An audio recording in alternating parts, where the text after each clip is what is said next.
Can you hear me okay now? Okay, yeah, sure, go ahead, thanks. Fantastic, yes. I just switched to my phone. So this is the first crisis of the evening. And it's a pleasure to be here, as I said, speaking to you from today in the land of 1,000 hills and a million smiles. And I also understand that Rwanda is one of the only 2 countries in the world where mountain gorillas can be visited safely, which I thought was very impressive. And I'm very excited to come and visit the mountain gorillas. I was going to have up a chat where you could actually chat, but maybe if people have a question, I can see some questions popping up. So if you do have a question, feel free to ask as the presentation goes. But I must say, what a fantastic time we live in. I mean, just 12 months ago, what would have been the likelihood that I could have been speaking to you here today in this format? I mean, it just wouldn't have happened. And that experience has all come about by one of the biggest world shifts our generation is probably likely to ever experience. And that's what I'm here to talk about. Effective leadership in a crisis. So what is a crisis? Is a crisis having a business owner threaten you with a shotgun? And that's happened to me. Is a crisis having your 4-year-old son falling 2 meters from a decking into a pool that's empty? My son did that. And I got to tell you, I've never moved so fast in my life. And would you believe it? He didn't have a mark on him. Also, I mean, is a crisis having a close personal friend make false reports to the police that you've committed fraud? You get arrested, you have to hand over your belt, your personal belongings, get fingerprinted, have mug shots taken, and go through a grilling interview. All at the end, you get released without a charge. Or is a crisis not being able to adapt when the world changes around you? I want you to think about that as we go through this speech. But before we get into that, I'll get a little bit more into my background. As was mentioned before, I went to school. Like most people, I didn't want to be there. I wanted to get out, but I wasn't allowed to leave school. My dad said, you can't leave school unless you have a job. Now, shortly after that, about a week later, army recruitment people come around, and I thought, fantastic, I can get out of here, get a job, and leave school. So I joined the army, and I go to basic training, and I realized probably hadn't thought about it much as to what this role is, because there's a lot of running around in the bush, which I really wasn't that keen on. So I get to the end of basic training, and I'm thinking, what do I really want to do here? Do I want to continue on? And I was looking at the different jobs you could go to. There's a number of good jobs like signals and artillery and those kind of things. And if you didn't get one of those jobs, you ended up being a soldier running around the bush with a rifle. And that wasn't really exciting to me, appealing to me. And I knew that I wasn't one of probably the most preferred people to get the good jobs. There was only a couple of those. And there was one job nobody was wanting to take. And I thought, I'm an 18-year-old guy. What do you think my focus is as an 18-year-old guy? It's girls, of course. The position was a chef's position. Here I am thinking, girls like guys that can cook. And that was my first motivation, that girls like guys that can cook. The second motivation was no one's going for the job, so I would get it. And the third motivation was that I could probably use that if I got out of the army. Anyway, I go into the School of Cooks, and I'm trained as a chef. And while there, as we were getting ready to leave there, one of the people in my class was asked, does he want to go to Perth? And he said no, he'd just come from Perth. And I overheard that, and I thought, I've never been to Perth before. I'll go. Probably should have asked what I was signing up for, because the senior sergeant looked at me and he said, okay, you can do the evaluation and testing. I'm like, evaluation and testing? As it turns out, I just signed up for the SAS, which is Australia's Special Air Service Regiment, so the Special Forces.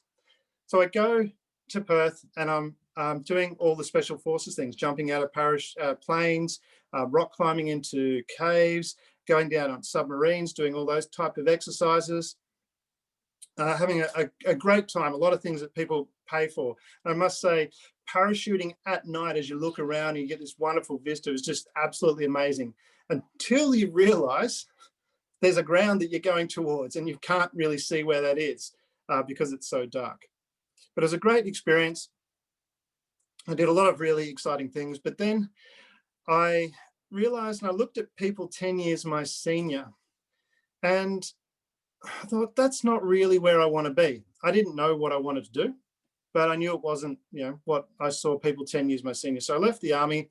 I did a little bit of work in Western Australia up in the mine sites, doing some construction work. And then I came back to Melbourne, where I was originally from. And I did did some higher education. I studied commerce, accounting and law. And I started to work in insolvency. And insolvency was really, so a lot of corporate recovery, businesses in financial distress. So a lot of crisis in that situation. There was so many businesses that, under pressure. The banks were sending us in to take control of it. So I've got to walk into a company, and what I've got to do is try and realize the maximum value from this company, because there's a debt that's owed. And so we want to try and get back as much as we possibly can. And part of that maximum amount comes from if the business can be traded on. So can we sell it as a going concern? So what I've got to do is I've got to come into this business, take control of it, keep everybody on board to first do this assessment. Is it a viable business? Trying to keep people there who know they're probably going to lose their job, so that we can do that assessment. And then keep that going as a going concern, run a business, take control, take charge of people that I've never met, don't know their backgrounds, they don't know me, and try and make that all work. So that's a really stressful environment. And I remember one time there was an IT company I walked in, and the young girl, there was people, I was explaining to them the situation, and there was a young girl across the board table, and she was looking at me, she was just looking at me with these eyes, and I thought she was like going to jump the table and snot me. And so I'm sitting there freaking out. I'm giving this speech and saying, this is what's happening. And I'm just looking at her going, I'm in trouble. She's gonna have a go at me. She didn't. And it turned out that she was just in shock as to what was happening. But she came up to me later, because this company wasn't actually able to be traded on. And she'd actually said, I've just got another job. And she was really excited. So it's really, how do you manage those situations? And so I did that for quite a number of years. And then I moved out into my own business, where I consulted into large construction and other project type companies to sort out problems. And part of my job was to go in there and identify what had happened. Again, identifying the crisis, the situations that had gone wrong, how to fix them, how to move them forward. There's one particular project I went into at the end where it was a high-rise, it was a 22-story high-rise that was being built. And there was a lot of antagonism between the client and the construction company, and also the third-party tenant, which was a major government office. So there was a lot of tension there. And because things had gone wrong, simple things that probably should have been picked up in the design phase. One example was a major problem where the car park, the building was 6 stories of car park, and then the rest was office complex. And what they'd done was the car park, because it was in a windy area, they'd allowed for the car park to be generally sloping so the water runs when the water comes streaming through. Someone that was in the design brief. In the translation from the design brief to the actual construction drawings, for some reason that got missed, and they made the car park floor flat. So now that what they've done too is, because they've made everything, because of budget reasons, they make everything to very tight tolerances. They couldn't just put some screeding on the floor to lift it up to give it the slope. So they've got this major problem where there's a lot of water ponding on this flat floor, and the client's not very happy, the tenant is not very happy, and we're trying to work out what to do. And because there's been a number of other things that have gone wrong, they're really upset. So I'm running the stakeholder meetings, and we're going through this process, and there's a lot of antagonism. I'm calming people down, keeping that relaxed. And we finally get to a stage where I'd fixed a couple of smaller things so that the The client was happy. They felt a bit more comfortable that things were going to be going okay. And this is something to think about if you're taking notes, is look for, when you have these crises, try and find some really quick fixes, something that's going to build that trust. And that's what I did in that situation. There was actually a little shower complex that they wanted to put in for the bike riders. So they had in the car park, they had a little bike riding where the bikes get stored, and they wanted the people, when they got out of their bike, to actually be able to just have a shower and then go up to the office. And that was a variation that hadn't been planned as part of the big build. So I did that. I made sure that went very well. They were really happy, and I started to build those that trust. So when you go in find in a crisis situation, look for those little areas where you can do things, just get these little successes, little wins. That builds that confidence, not just if it's with stakeholders, but also with employees as well. If you're dealing with employees, look for these little successes, little rewards to make them feel good. Because when people are stressed, they start to have this narrow focus. So you want to find those little wins. So coming back to the car park issue. So after we built this bit of trust, they started to relax a little bit, because when people are angry, and you probably know this yourself, when you're angry, you just have these blinkers on, you can't see anything else, you've just got the focus very singular. So when you get people calmed down, their mind opens up a little bit, they can see a broader option, they become a little bit more reasonable. And that's what happened with the stakeholders, the client and the government, the tenant, government agency, become a little bit more relaxed. And that's the other part to remember, is with the relaxation, that you're dealing with people. You're always dealing with a person. So having those people skills is going to make all the difference in a crisis.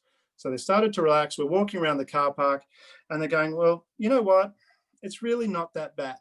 There's only actually, when we look at it, there's only one area where the ponding's just a little bit deep.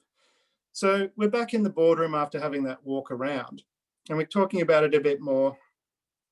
And I had an idea, but I didn't say anything because I thought I'll see if someone else comes up with it, but nobody broached it. So as we're talking, I said, well, can we drain it, that particular area? And I was like, oh, that's a good idea.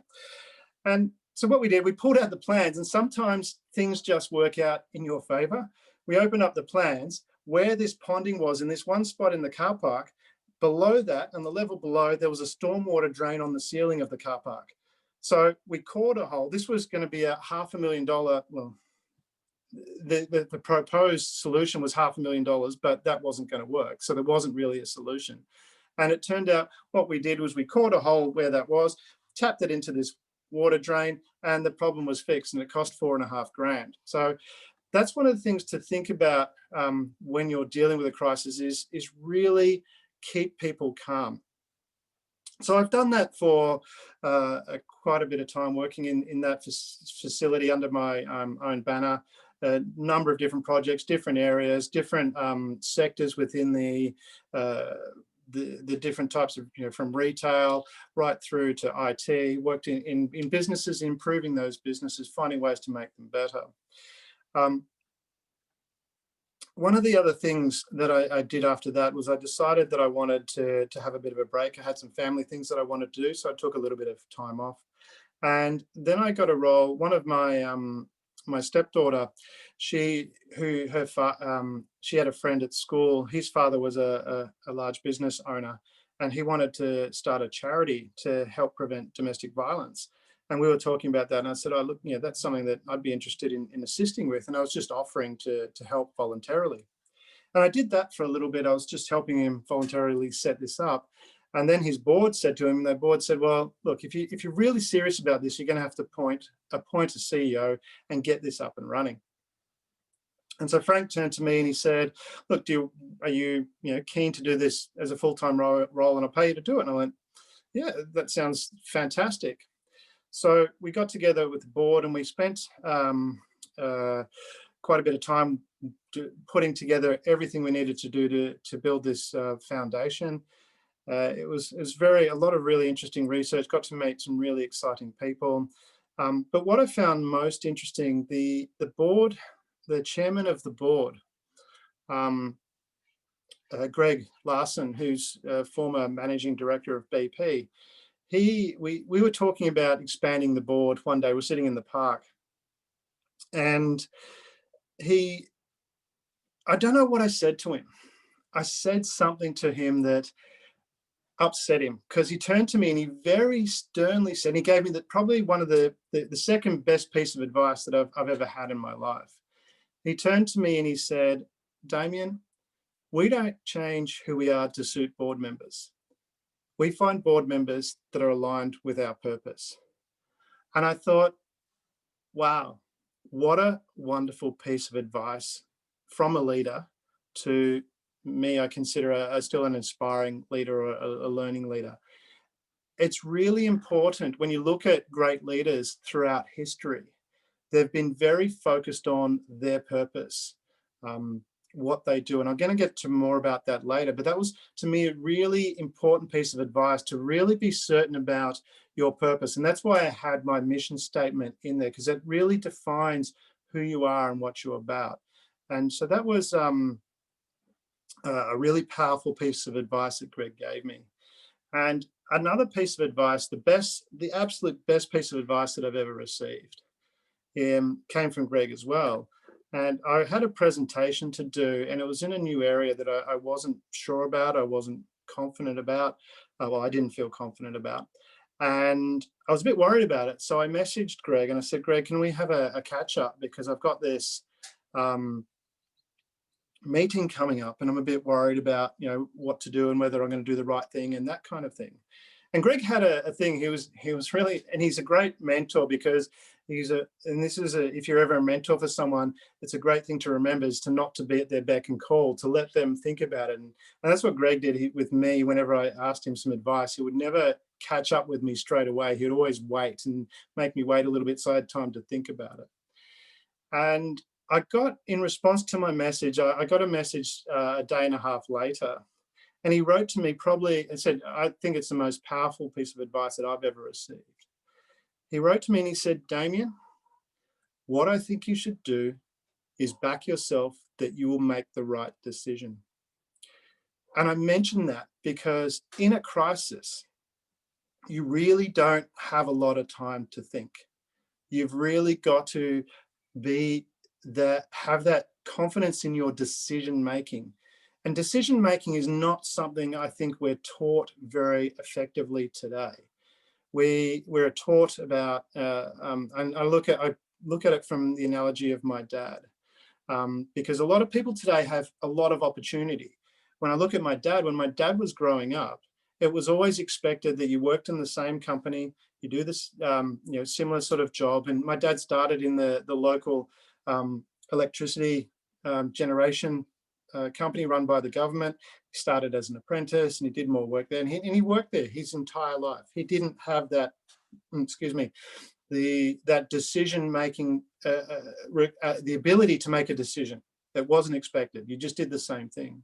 When you look at us today, we have this infinite opportunity. We can do anything we want to do. When you think about it, you could go out and you can do a whole bunch of things, but we're not really taught how to make those decisions. And this is where it's really important. I think we come back to backing yourself, and especially in a crisis situation, is every day plan those little decisions. Practice your decision-making skills. It's like going to the gym. When you go to the gym, you work out, you get stronger. The same token too, decision-making is a skill as well. It's something that's learned. And do that. An example is, sometimes I hear this a lot of the times when I'll ask someone, oh, what would you like for lunch? And they go, I don't know, what do you feel like? And it's like, well, make a decision. I mean, you don't have to say, yes, we are having this, but say, well, I'd like fish, or maybe some Indian food, or, but you make a decision. And then you practice making those decisions. So when you're in those crisis situations, that you actually are able to make those decisions quickly and confidently, because that's one of the skills that you really need when you're in these crisis situations. And one of those things to do as well is to understand where you need to be. And one of my key things that I have 4 key principles, and I'll get to those in a moment, but the main one that I want to talk to you right at this moment is what I call your supreme ordeal. And I take this from Joseph Campbell's myth model. So that's, if you're writing this down, that's Joseph Campbell. If you look up the myth model that he has, and it's what all great stories are about. And he has what's called the hero's journey.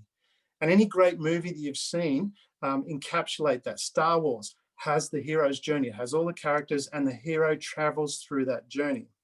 And what it is, and this is in real life, is you need to face and overcome your supreme ordeal, which is when you realize that the troubles that you are facing are resolved by you becoming a better person, you becoming more skillful, instead of going, oh, the problem is an issue. I've got to stop the problem. I've got to work out the problem. You don't have to work out the problem.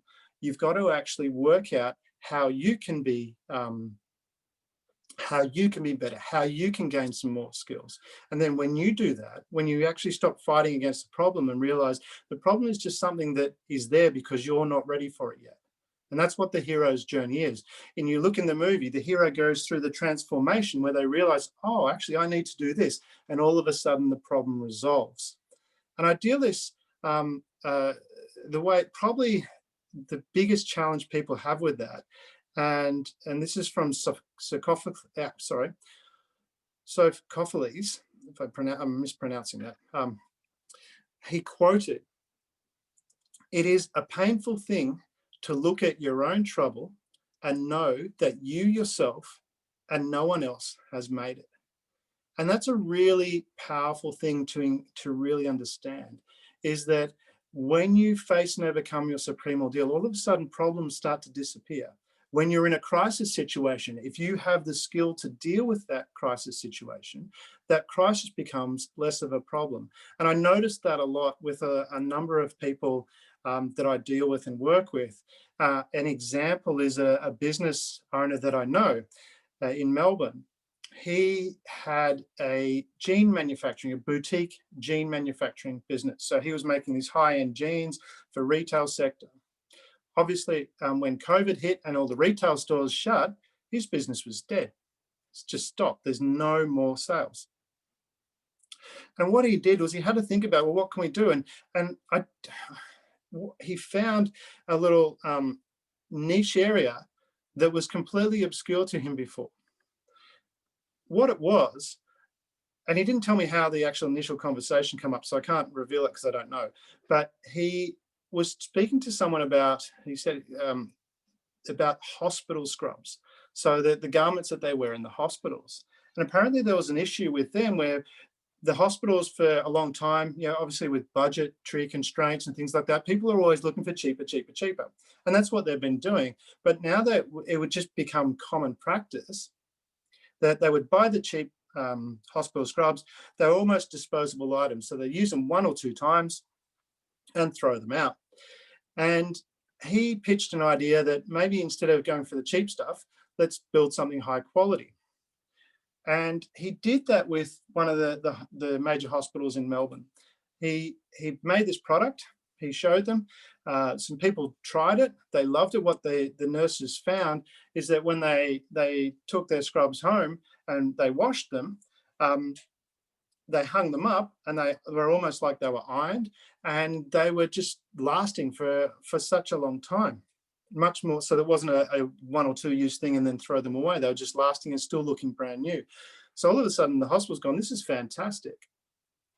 So he got these massive orders for these hospital scrubs and then went to other hospitals.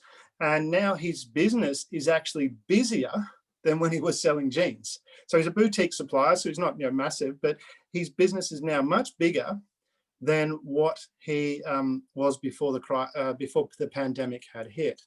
And this is where I'm going to turn to a quote from Bruce Lee. And he said, "As you think, so you shall become." And I raised that quote, and I'll talk about this a bit more later, in relation to your reticular activating system. Now, I don't know if you've know of this or not, but if you hold up your index finger and look at the part up to your first knuckle, there's a part in your brain that's about that shape. And It's, so it's around that long, around that size, and it's in your brain. But it's probably, even though it's so a little small thing within your brain, it's actually one of the most powerful parts of your brain, because what the reticular activating system does is it filters. It filters what you notice. And this is really important when you're looking at things. And that's why I come back to that quote, as you think, so you shall become. Your reticular activating system will filter out things that aren't relevant to you and allow things that are relevant. You probably have had the experience where you've bought a new piece of clothing, or you might have bought a new car, and beforehand, you never noticed that before. And then all of a sudden, as soon as you bought that car and you drive it out, all of a sudden you see it everywhere, that same car everywhere. And what that is your reticular activating system is noticing it, because that car, you have that car, it's relevant to you and you noticed it. Another example of how that works is you might have had the experience of where you've lost something and you can't find it. And you're looking through the house and you can't find it anywhere. And you keep looking, and you look in ridiculous places like the freezer and the fridge and the bottom drawer.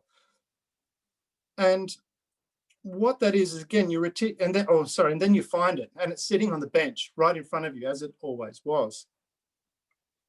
And that's your reticular activating system filtering information from you. It's right there in front of you. And a lot of the times what you find is that the solution is actually right there in front of you, but you don't see it because your reticular activating system is filtering it. And that's where I come back to your supreme ordeal. When you change, when you realize what you need to do, then all of a sudden you open yourself up and you can recognize opportunity that was right there in front of you, but you hadn't seen because your reticular activating system had blocked it. The next thing I want you to pay attention to as we keep talking through this is to understand, especially when you're dealing with a crisis, is to understand the difference between unconscious action and conscious understanding. We can all have that experience of, you may have had this experience where you thought you understood something and you thought you understood how to do something. And then when you've gone to do it, you haven't performed as well as you thought you did.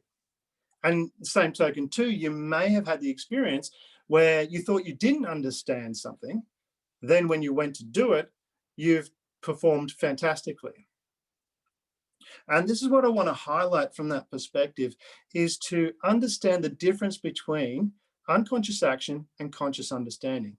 So when we're talking about leading in a crisis is having the ability to react and respond quickly. So to do that, you need to have the unconscious ability to act. And what's that? Well, let's talk about, for example, you're driving a car. Remember when you first were learning to drive a car and all the things you had to do. If you're driving a manual, you've got to flick the indicator, you've got to change the gears, you've got to, all these different things. You're looking at the mirrors, and it's very awkward when you first start driving because there's so many different things to do. Then as you practice more, you get better. All of a sudden, you don't think about it so much. You're driving along and you want to turn, your hand automatically goes to the indicator and you turn the corner, your feet automatically go to the brake. You don't have to think about where is the brake pedal or where is the accelerator or where have I got the gear lever. Your unconscious action, your unconscious mind knows what to do.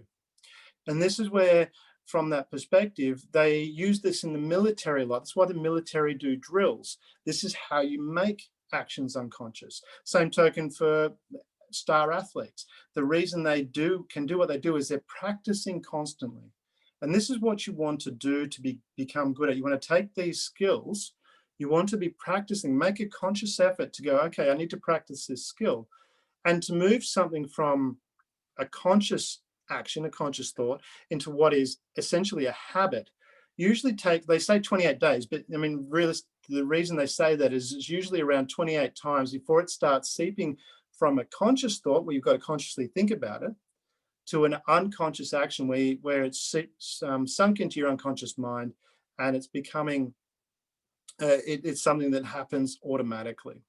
And that's where I want you to think about these actions as we're talking about them. as to when you're moving from an unconscious, from a conscious action to an unconscious action. And the third point that I want you to think about as we're going through the main part of this speech is your beliefs. And this links back to your supreme ordeal. What your beliefs are will determine what you notice because of your reticular activating system. It'll determine how you respond to things. If you believe you're good at something, because as Bruce Lee said, as you think, so you shall be. And you will start to, it will really shape how you can respond to that. Now, where do beliefs come from? And how do they affect you? Beliefs are something that generally come from our childhood, from our parents, from people that we've been around. And then as we get older, we can then sometimes adjust them ourselves if we want to. We can if you want to, but a lot of the times people don't realize that, you know, they'd have that ability to adjust their beliefs, or that they even need to. Now, I don't know that you've had the same experience because of you. It's a lot warmer in Rwanda than you know, say somewhere like Melbourne in the winter, which is very cold and you're rugged up. But I remember when I was growing up, my mum would say to me, you know, you have to wear a hat outside in winter because 90% of the heat leaves through your head. Now, that's a belief that people have. Now, is it a correct belief? If it was a correct belief, in winter in Melbourne, you could run around naked with just a beanie on your head and you'd be fine. And that's where the belief is not quite accurate, but we believe it. And this is where it's sometimes important to start having a think about your beliefs. Are they really serving you? Are they the right beliefs to that are going to help you be able to respond well in a crisis to how you're moving forward? Because if your beliefs are not working, then it's not going to help you. And one of the beliefs I challenge, this is a key belief I challenge, excuse me, is this notion of positive and negative events. I take this from Shakespeare, Act 2, Scene 2 from Hamlet, where it says, nothing is good or bad, thinking makes it so. So nothing is good or bad, thinking makes it so. And what is essentially being said there is an event is an event. An event can be positive or it can be negative. It's entirely how you internalize it and what you decide to bring from it. And this is really important from the perspective of your beliefs. It's a key belief to really, if you want to deal with crises very quickly and very easily, is to recognize that it's not so much a crisis, that it's an event and there's opportunity there. And I look around today's world, and certainly in Melbourne, yes, there is, and it's very tragic for a number of businesses, and I'm very mindful of that. But I look at a number of other businesses, my friend's jeans manufacturing company, for one example. And there's a number of businesses that I see that are just thriving. They've really adapted to that. And they've done that because they've recognized that this is not a crisis, is not necessarily a negative thing. Crisis is a change where something's different. Something has changed. How do we adapt to that? And this is what we're dealing with today. The world has changed. It's changed forever. The reality is COVID-19 is a virus. It's viruses very rarely, well, viruses don't have cures. And the reality is very few actually have vaccines as well, and effective vaccines. I know in Melbourne, even the basic flu virus, people have to get a vaccine every year. So we're in a situation where the world has changed and we need to adapt to that to move forward. And like any evolution, we either adapt to the environment or we don't survive. And that's where a lot of people are finding opportunity, because there's a massive change. And if you recognize that change is something that you can actually, is not a positive or negative event, it's an event that you can then use. So always think of that when something happens and you start to feel, oh my God, why did that happen? Remember Hamlet, nothing is good or bad, thinking makes it so. And it does take, I know from my perspective, I didn't always think that way, and things would go wrong and I go, why? Why does this happen? you know, and then now, no matter what happens, I'm looking and going, where's the opportunity here? Different question. And that's another point I'd like you to write down is ask yourself different questions. So instead of asking, never ask yourself a why question. Why did this happen? Because then you will find results that are not going to serve you. Oh, because, why can't I stop eating? Oh, because I'm lazy. That's a general thing that people have. That's a response. Where if you change your question, how can I be healthier? All of a sudden, you're going to go, your reticular activating system, which I mentioned before, is going to go, how can you be healthier? Oh, we could eat this food instead, or we could do a little bit of exercise. Which brings me to another point, which one of the things that I regularly talk about in relation to procrastination. I'm a firm believer that procrastination doesn't exist. And people talk about procrastinating, how do you overcome procrastinating? The thing with procrastination is a lot of every time you are doing exactly what you want to be doing in that moment. This is important to recognize. In any given moment, you are doing exactly what you want to be doing. If you want to be relaxed and if you start binge watching Netflix, then it's because that's what you want to be doing at that time. This is what your reticular activating system is focusing on. You're going, oh, I just want to watch this. And that's the goal in front of you right at that point in time. And I'll talk about the 4 steps. There's 4 steps and 4 key things to follow is, firstly, 1, you choose what you want. And I say choose because choose opens the opportunity to you. So a lot of the times when I ask people, what do you want? They'll say, oh, I don't know what I want. I'm not sure. What can I want? Whereas this is why I changed the question to choose what you want. Because when you say choose, you go, hang on a minute, I get to choose. And that comes back to what I was talking about before with regard to decision making. Because what you want to be able to do is be in this position of making a decision. And when you say, what do I choose? Well, I have the choice. Okay, and then I can make that decision. I can practice. So practice that regularly. If you write that down, what do I choose? Choose what you want. And say that whenever something happens in that situation. If you find yourself procrastinating, ask yourself, what do I choose right now? Do I choose to move towards my goal?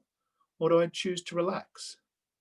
And you'll notice when you ask that question, all of a sudden different doors open up and you have different motivations. I have this all the time. I'm the same. It's like I'll be watching a TV show that I like and I'm on Netflix and the next one comes up and it's like, oh, cool. And I'll start watching that.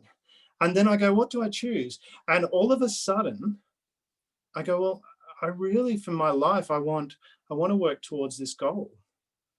So instead of having this urge to watch TV, anyone going, I choose to work on my goal. And all of a sudden I'm pulled out of the chair to actually taking steps towards my goal. It's not a drag. It's not, oh my God, I've got to work on my goal.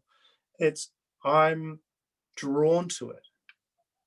I'm pulled towards it. And that's when you approach it that way, all of a sudden the things that you are working towards, you're pulled towards them. And this is a fundamental key of great leaders, is that they're pulled towards where they're going.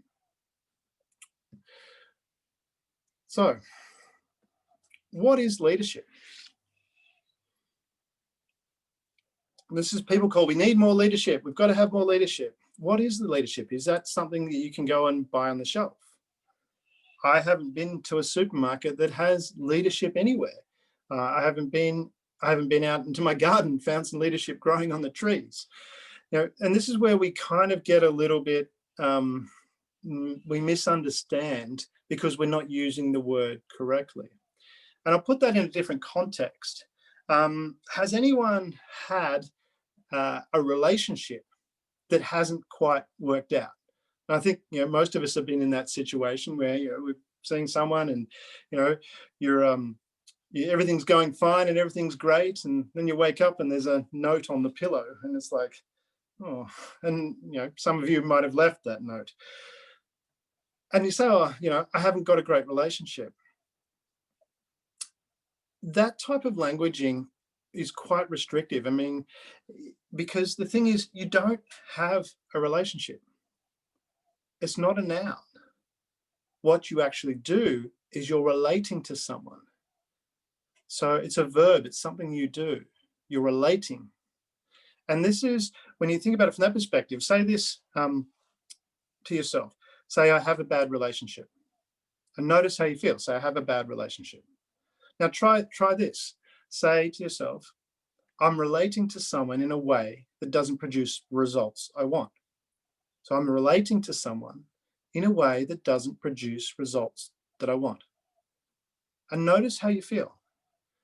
It gives you another option, doesn't it? Because you can choose a different action there. If you have a bad relationship, you're stuck with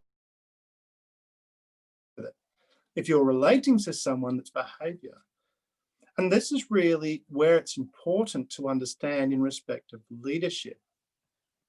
What we're talking about leadership is you don't have leadership. You're leading. You're doing the action of leading. It's a verb. So it's an act. And it's really important to make that distinction that you're leading. And this is where leaders really have a number of key things that they pull together. So what you want to do is, let's take, for example, now you use another example of, let's say, have you ever had a bad day? And I can put the other question, have you ever had a good day? And if you're probably like most people, you've had both. And what's the difference between, a bad day and a good day? Well, generally in a bad day, no matter what happens, you think about things in a way that makes it a bad day. Same token too, in the opposite, if you're having a good day, no matter what happens, all of a sudden you're starting to have a good day. And the example is, let's take another example of, with someone, let's say you're in your relationship, or, and it's 10 o'clock and you're expecting your partner home at 10 o'clock.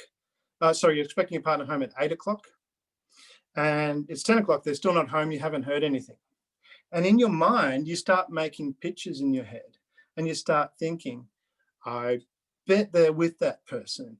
I bet they're doing this. And all of a sudden, 10 o'clock, they walk in the door. What do? You go, where have you been? What have you done? Slap, slap, slap, slap, slap. And then you have the results of one of those days. The other thing, let's take it from another perspective, same scenario.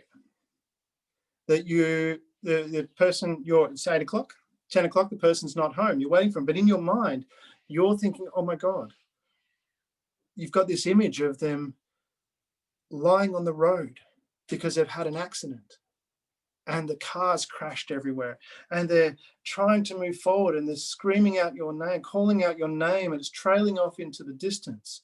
And this is the experience that you've got in your mind. And then they walk in at 10:01. You go, your reaction is completely different. You go like, are you okay? And they go, yeah. And then you go, where have you been? Slap, slap, slap. Why didn't you call? Slap, slap, slap. That kind of thing. And I think we've all had those experiences. But this is where it's really important to understand that leading is a process. It's a set of actions that you do. And what we want to do is we really want to identify what those key actions are. And there's 4 key skills. But before I get into those key skills, I just want to talk about some common leadership examples. And one of them is lead by example. We've all heard that, and it is important that, and I just want to cover off these because it is important to remind yourself of them. In a leadership position, it is important to project that you know what you're doing. And one of my favorite examples of this is, I don't know if anyone's seen the movie U571 with Harvey Keitel and Matthew McConaughey. It's one of the scenes from that is one of my favorite for this example. And what's happened is they've just taken the German submarine. Their own submarine's been blown up and they're stuck on this German submarine. The captain's dead and Matthew McConaughey is the second in charge. And he's gives a speech to the crew about, oh, I'm not sure what to do and don't know and stuff like that. And then after that, they're back in Matthew McConaughey and Harvey Keitel character, who's the chief officer. They're down in the submarine just together, and Harvey Keitel turns to Matthew McConaughey and he says, permission to speak freely, sir. Which is a court chief. Says, sir, don't you ever say to what you said to the men back then, I don't know. You're the skipper of the ship. A mighty title, a mighty position, all-knowing, all-powerful. The captain always knows. I don't know will sink a sea crew. And this is where it's important from leading from example to really know from your perspective. You don't need to know every aspect of the role. That's not your job as the leader. When you're, especially in a crisis, it's not your job to know everything. It's your job to have the global vision of where you're going. We need to do this. And this is where I come back to that decision-making ability. You need to be able to make a decision. You need to know this is a crisis situation. Okay, how are we going to deal? Where are we going? And then from there, ask the question, how are we going to deal with this? Then you can pull together the resource. You don't need to know all the steps. It's your job to understand where you're going. So you can then pull together and go, oh, okay, we're going here. So I need this, this, and this. I need this skill. I need this skill. I need this skill. And then from there, you can actually move forward. So leading by example is about knowing where you're going. The other one I want to talk about is passion. Now, we've probably all heard this before. Passion, people feed off it. For those of you who have ever done sales, you'll notice that, a lot of the times, if you're passionate about the product that you're selling, then other people pick up on that vibe and they're more keen and excited to actually to buy that product because you're excited about it. And you'll notice that in groups as well, where people are passionate. And I want to step to the side a little bit here when we're talking about passion. In a crisis, in any leading role, but certainly in a crisis, what you want to do is look for what I call the first follower. What you're looking for there is you're looking for people that are early adopters, people that are going to take this on quickly, but also have a larger influential group. So you want to identify who are the key people that have a large influence over other people, because what you do is your passion feeds to them, to these first followers, and you encourage the first followers because they've got a large amount of people that are following them. So all of a sudden your reach becomes much greater. You're multiplying it much quicker. So look for those. So be passionate yourself, but also look for those people that are the influencers within the group. Excuse me for a minute. So they're the first followers, which you can then feed your passion off to them. Excuse me. Another key part that you want to have is to be organized. I don't know if you've ever worked for anybody or been around someone that's not organized. As a leader, certainly in a crisis situation, someone that's disheveled, really doesn't know what they're doing, hasn't got things sorted out, is really hard to follow. And maybe I was quite lucky in that regard. As I said, I was in the army, but I wasn't taught organization in the army. I had a very stringent and organized mother, and I'm very grateful for that. I probably hated it. You can't, someone's saying they can't hear me. Is there a thumbs up? Can you still hear? Yes, Damian, we can still hear you. Okay, that's fine. I just heard, yeah, that's fine.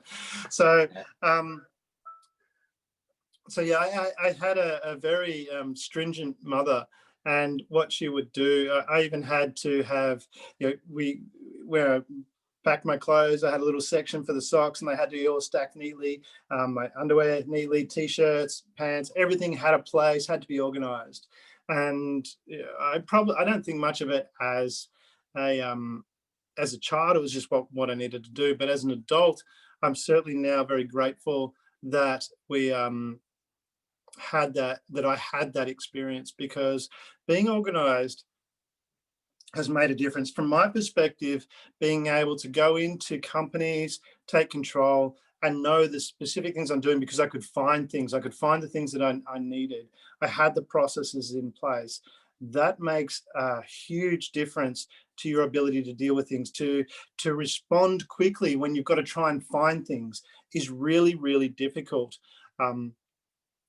Because you're too busy looking for things to actually deal with the situation. So having your fundamental operations organized so you can find the things that you need to find makes a big key difference when you're actually in that situation of that crisis situation. But generally, as a leadership principle, being organized, as simple as it sounds, is something that I would say probably 50% of leaders don't do, and it does show. So having that ability to be organized makes a huge difference.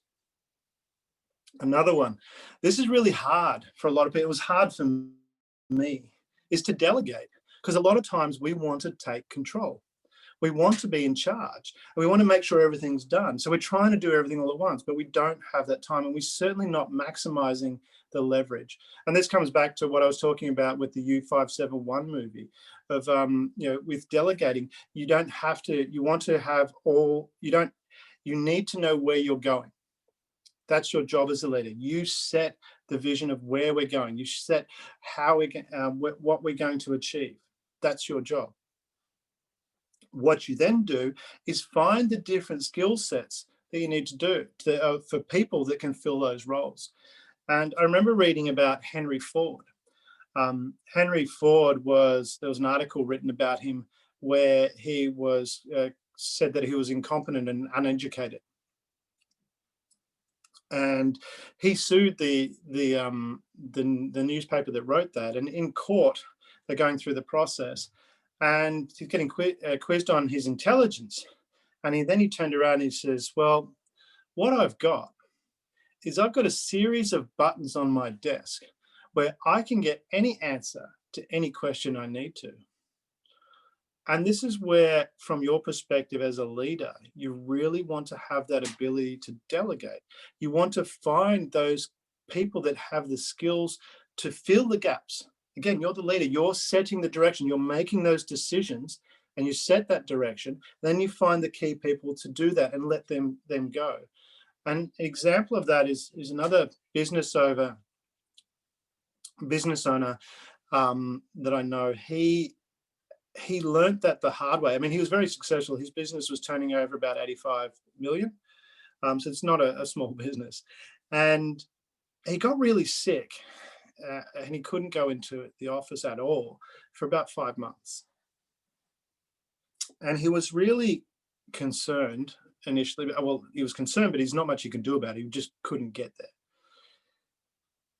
Anyway, the business has run on, and he's come back 5 months later, and the business is actually performing better than what he was actually when he was there. And he realized that I'm actually the handbrake here. I'm the one holding people back because so many people have these really good skills that when you unleash them, all of a sudden they do wonderful things.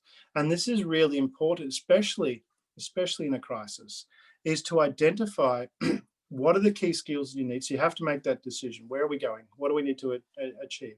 And then find the people that have the key skills that you want to do that, but draw those ideas out of them and then give them a direction and let them go. The thing is, we forget as leaders sometimes is that most people don't want to be the leader.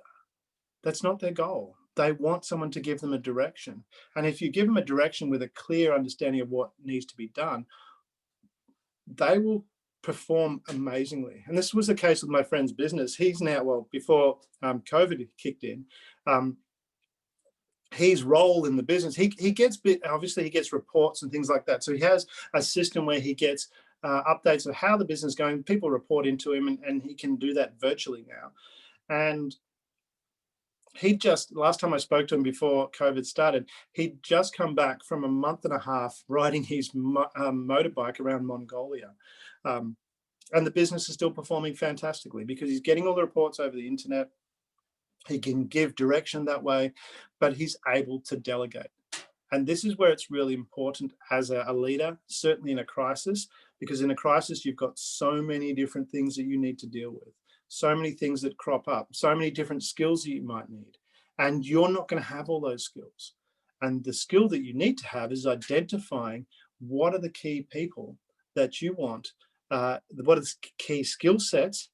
And I would add into that character traits, because a lot of the times people, they'll have a skill set, but they might not necessarily be that driven. You want people that are driven, because when you've got people that you delegate to that are driven, all of a sudden they move forward. And this is the analogy, I can't remember who used it, I think it was Wayne Dyer or someone like that, where they talked about, a supermarket packers, where you have the one person who's just got the one bag and just putting stuff in. Then you have the other person, they got two bags there, and they're moving really quickly, and that's just the way they are. And so you look for those character traits, the people that are really driven to succeed, because they're going to very much support you, especially when you're delegating to them. You give them a great direction and say, go and do this and all, and they run off and they achieve it, and you just keep monitoring them, and they perform amazingly. And one way of doing that, it's something that I implement with that delegation. I call regularly with the companies that I help manage, is I make it mandatory, although a lot of times when I first implement it, people don't do that, but I don't mention anything about it. I get upset. I just this is a mandatory meeting, and eventually everyone becomes, because of how helpful it is. But I call it a continuous improvement meeting, and how I set it up, because it really helps with the delegation side of things, is I bring it in and I say, look, I know we've got a whole bunch of issues here. So it's about, even though it's a continuous improvement, called a continuous improvement meeting, it's really about identifying and solving problems.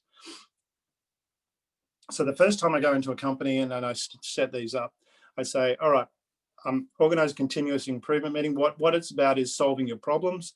And I want you to think of your top 2 problems that you've got, the most significant things that are troubling you in the business, and bring them to the meeting, and we'll all go through them together and we'll rank them. And what I do is I'll set up a whiteboard, and I'll say, okay, what we're going to do is, can you all give me your problems? And so I go through and I write them all on the whiteboard.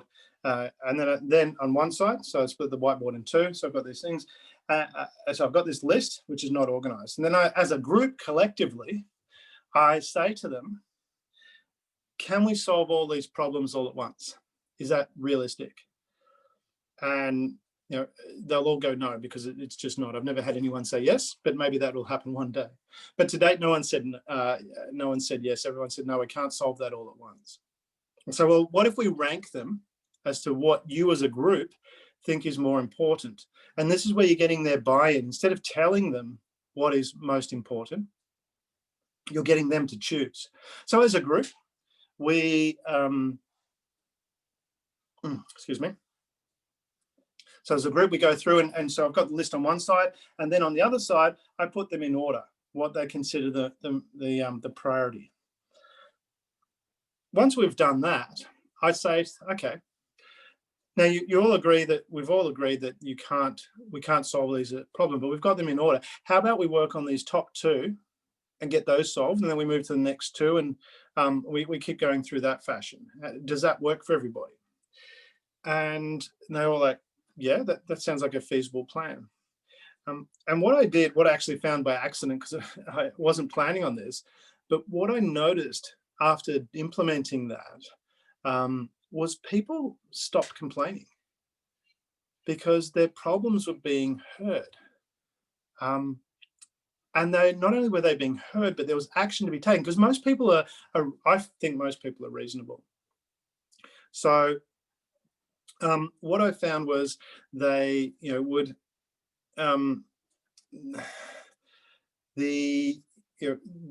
with the complaining side of things, they would stop because sorry, I lost myself there. So I'd make the list, that we'd make the list together, and then they'd realize that we couldn't solve all those problems at once. But what they did was they felt heard, and B, they were getting steps towards solving those problems. They could see action was actually happening to solve that problem. And then as a result, they all felt like their issues we're either going to get to, or they felt that some of the issues that they were bringing up, some of them actually weren't that valid at all either. They just wanted their voice to be heard. So from that perspective of delegating, bringing that together so that you can actually bring that in, that all of a sudden it stops the complaining, but you also work through being able to delegate that across to certain to people. The other point I'm just going to step back to being organized as well. The thing that I talk about with those meetings is that I always start them on time and I always finish on time. And I think as a leader, it's really important. This is a simple thing, is that how you organize yourself. If you run over time with meetings, that means other people can run over time. So when you run your meetings, make sure that they're on time. We talk about taking ownership and responsibility. This can be a difficult thing, because a lot of times as a leader, you don't want to be seen as the person that made a mistake. That can be challenging for some people. I know from my end, it was quite challenging to accept that, hey, I can make mistakes in front of people. But what you do is you get a lot of buy-in from people when they recognize that you're human too. But you take responsibility. When something goes wrong, you identify, go, yep, this didn't work out. Let's deal with this way. Especially, I've found that really important with dealing with stakeholders when things don't go as planned. I've had many times where things haven't worked out. I've got on the phone and said, okay, that order that we said we're going to get to you by this date, it's not going to happen. And we're a bit delayed. This is what I'm going to do to fix it. And then from that perspective, they go, okay, I understand. And people are reasonable. They respect that. So it's really important to take that responsibility and show that to people when you're dealing with them from a leadership perspective, when you're dealing with your stakeholders, with your employees as well. Communicating effectively. I won't spend too much time on this because I think it stands to reason. If you can't communicate your ideas, then it's really hard to move forward. The other thing with that too is you want to make sure a lot of your communication, especially as a leader, it seems like it feels like you need to be talking, but a lot of times it's actually more about listening, which I was talking about with that continuous improvement meeting that I had. I'm more about listening to what they need and then helping facilitate achieving that. So again, as a leader, you set the global goal of where you are going. And then you get their information. So you get them together and say, look, this is where we're going. What things can we do that are going to, what can we do to help move there quicker? And it's amazing what people have come up with. When I was in insolvency, constantly we're asking people how to solve the problem within the company. The people that were in those organizations, we've got this issue. How do you think we could deal with that? And rephrase, instead of telling people, oh, do this, do that, saying, well, we're going in this direction. How do you think we could get there a bit quicker? How would this work better? How can we solve that problem? And ask those questions. So get in the habit of asking questions. As a leader in a crisis situation, particularly get in the habit of asking how to solve these problems, because people have those ideas. And that's a key part of communicating effectively is taking that time to listen, really paying attention to what's going on, because when you're in a crisis situation, you want to be able to identify where you are, because if you don't know where you are, it's hard to move forward. So you really need to identify where you are so you can move forward.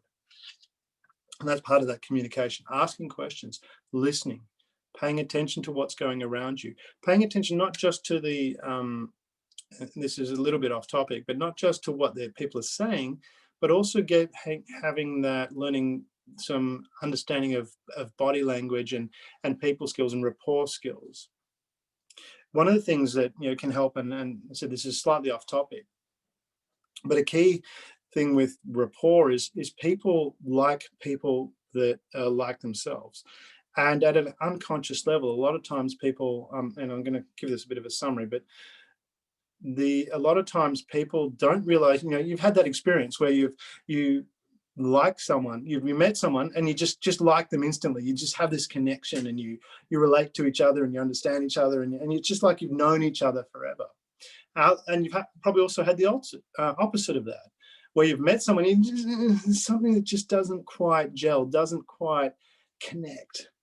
And what that generally is at an unconscious level, there's a disconnect. We don't know what's really going on, but there's a number of key skills that you can do, and some of you may be aware of this. You're matching and mirroring, where you mirror behaviours of how people are doing, of what people are doing, and you create that unconscious connection. One of the ways that you can do that most effectively, most subtly, is breathing. Most people won't be aware that when you're breathing, if you're breathing at the same rate. And so if you're really listening to what people are doing, like not just listening with ears, but listening with you're looking and paying attention to what they're going, you can notice how people are breathing. And if you breathe at the same pace they are, all of a sudden that actually creates an unconscious connection, and you start to build that rapport.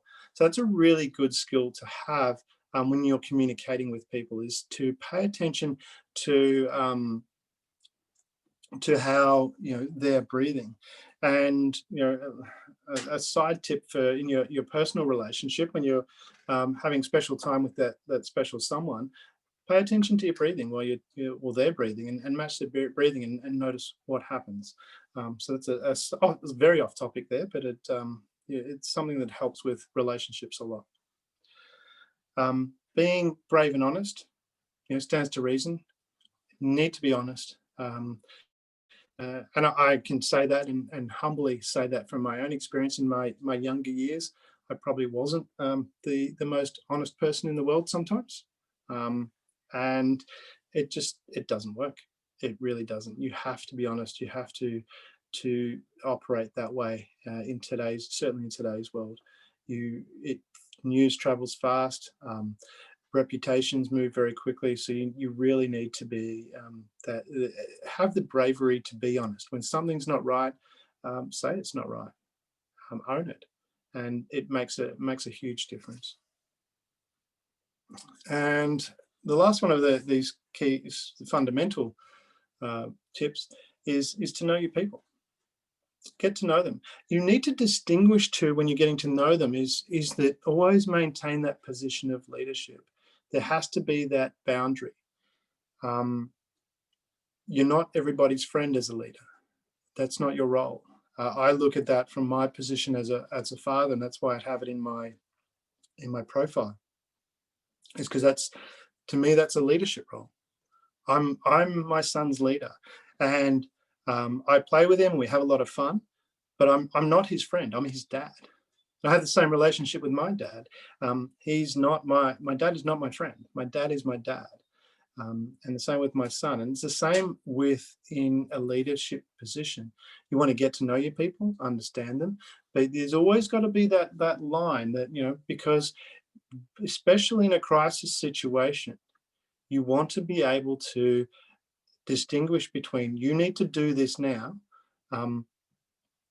and this is not about friendships. And sometimes too, especially from a business perspective, sometimes you're going to make decisions that aren't going to be nice. If the business has got to change and people with certain skill sets are no longer required, you need to let them go and find other people that fit. And that's part of life. It's having that distinction. So you need to understand your people, but you need to have the ability to keep yourself separate as a leader, which can be challenging. It can be a little bit lonely sometimes too. But there are leaders groups as well, as if you need that connection too. So let's talk about the process of leading.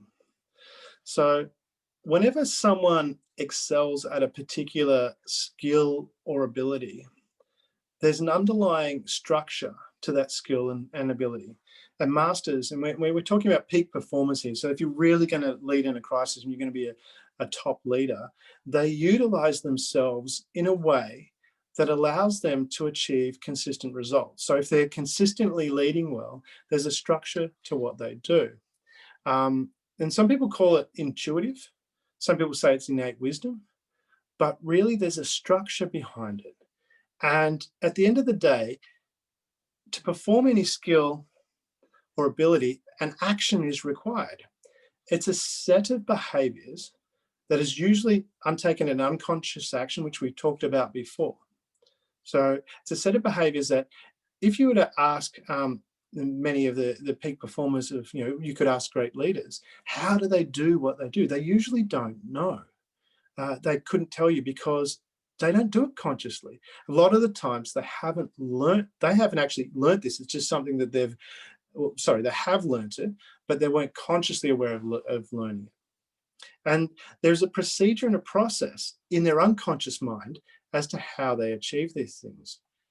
And that's what we talked about before, is to act at a skill at a high level requires unconscious thought, because there are far too many inputs coming in for high level action to occur at a conscious level. When these skills and abilities are learned at an unconscious level, your unconscious mind takes over and all of a sudden it just happens automatically. And that's what you want to do when you're, as a leader, you want to take in these skills. And it's what I talked about before with of driving a car. You're acting unconsciously. You're not thinking about turning the indicator on. You actually just do it unconsciously and drive around the corner. Now, these skills and abilities are required in that structured way to produce those consistent results. So whether you're leading in a crisis or whether you're just leading in an everyday environment, it's about having that structure so that you're constantly doing that. And then putting that in your unconscious mind, which is what I wanted to run through those points earlier about talking about firstly from your beliefs, understanding the importance of your beliefs, understanding the difference between unconscious action and conscious understanding, and facing overcoming your supreme ordeal. So to move from that step of being the leader that you are to improving those skills is then taking through those steps of kicking your reticular activating system into place so that you're actually aware of the ability to lead more effectively. And then from that perspective, taking it a step further and implementing it. So shifting it from, okay, I consciously understand what these skills are, to unconsciously acting like a great athlete on a sports field. You don't think about it. A crisis happens, a situation happens, all you're going, okay, bang, decision. I need to do this, move forward, and you need this person here. You can go do that, and deliver that result. So that's where you want to take these, what I'm going to call the 4 fundamental skills of great leaders. And this is the process of how great leaders, not average leaders, but people that are, really excel at what they do. And they do it not so much because of what they do, but more about who they are. And again, I come back to Joseph Campbell's hero's journey. When you make that shift, when you face and overcome your supreme ordeal, this is all about you. This is the challenge. When you make that shift, all of a sudden you're leading because of who you are. People are following you because of who you are. In a crisis situation, people turn to you and go, well, what do we do? How do we solve this? And you go, you do this, you do this, do that, and you start delegating because it's happening at an unconscious level. And it's, again, coming back to important to remember that leadership is not a thing. It's not something you have. It's not something you can go and buy. It's the process of leading. It's an action. And from repetitively doing these actions, then you sink those into your unconscious mind and you become that great leader. So I'm going to give them to you backwards, the 4 key skills. The 4th skill is being a change master. Now, this is a process of Great leaders, they thrive on change. They're not looking for things to be the same. They're looking for how to do this. And that's what I brought up before the continuous improvement meeting. You're always looking for ways to solve problems. And this is where we're dealing with, especially in a crisis, you're dealing with solving a problem. So in today's environment, you've obviously noticed that we're in a position of rapid change. You know, with COVID, the world has changed. Change is happening all around us. You know, we've got the internet, iPads, social media, all these different things as our world has progressed. And then we've got COVID thrown on top of that.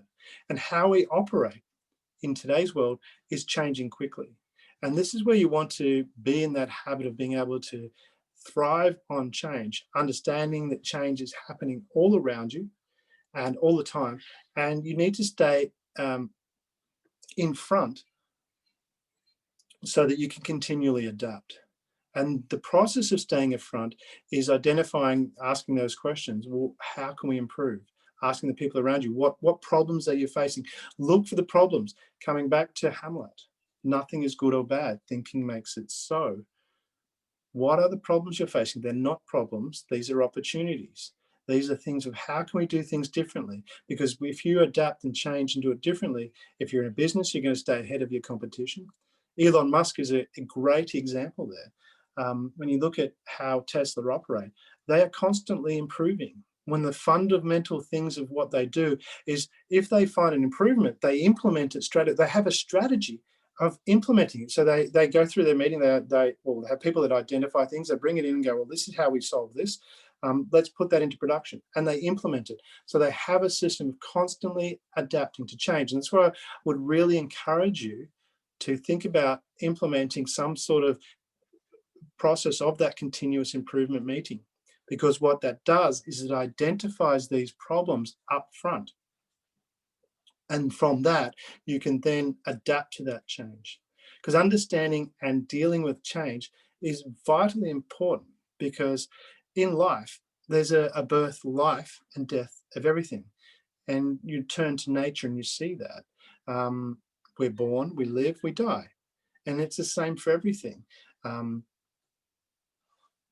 Excuse me. Think of a particular toy that you played with as a child. You had a process of playing with it. It was born when you received it as a gift or otherwise.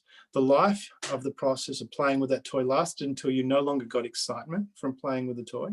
And then the process died because the toy was no longer part of your life. And that's that process of change. So you moved on to something else. And so it doesn't matter what it is, it has a birth, life, and death. Organizations, relationships, services, they all go through the same process. And it may be that it's kind of like an S curve where we go up.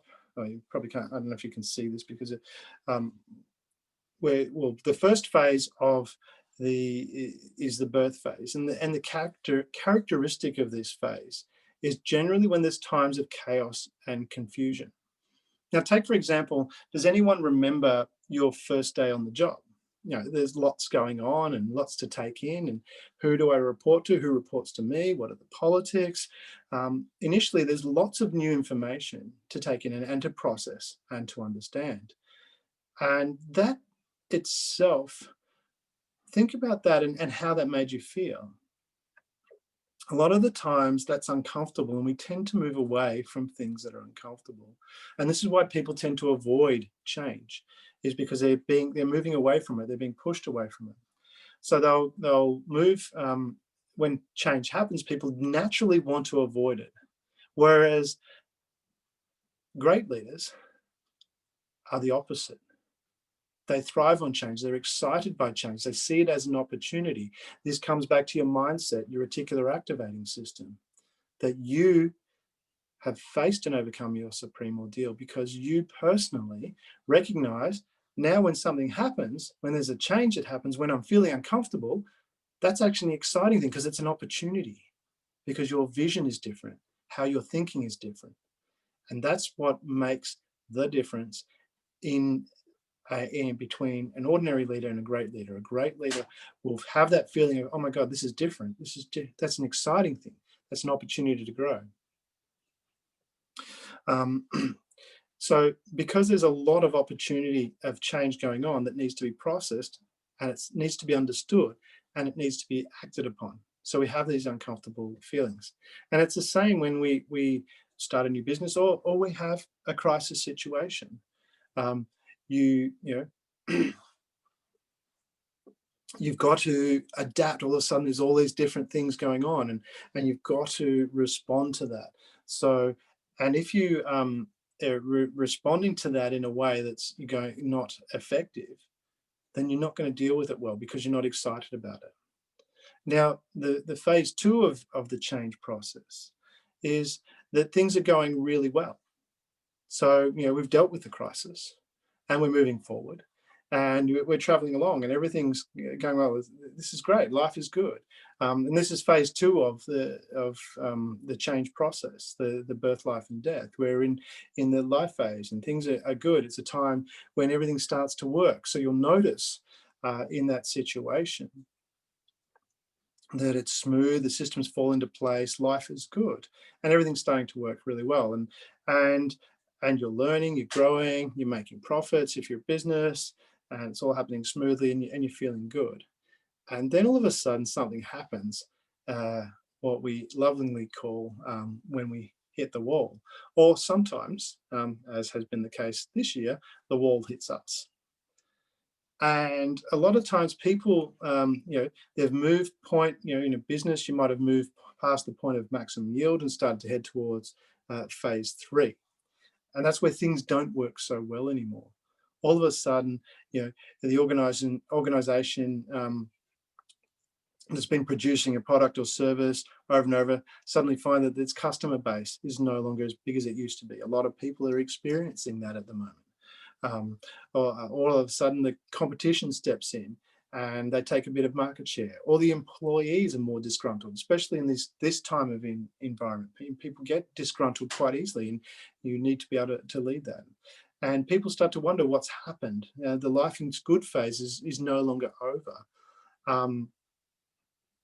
And I noticed that with a lot of businesses that I talk to, with this situation this year, I mean, with the life is good phase, what people, a lot of business directors have said is that they're actually carrying a lot more fat than they needed to be.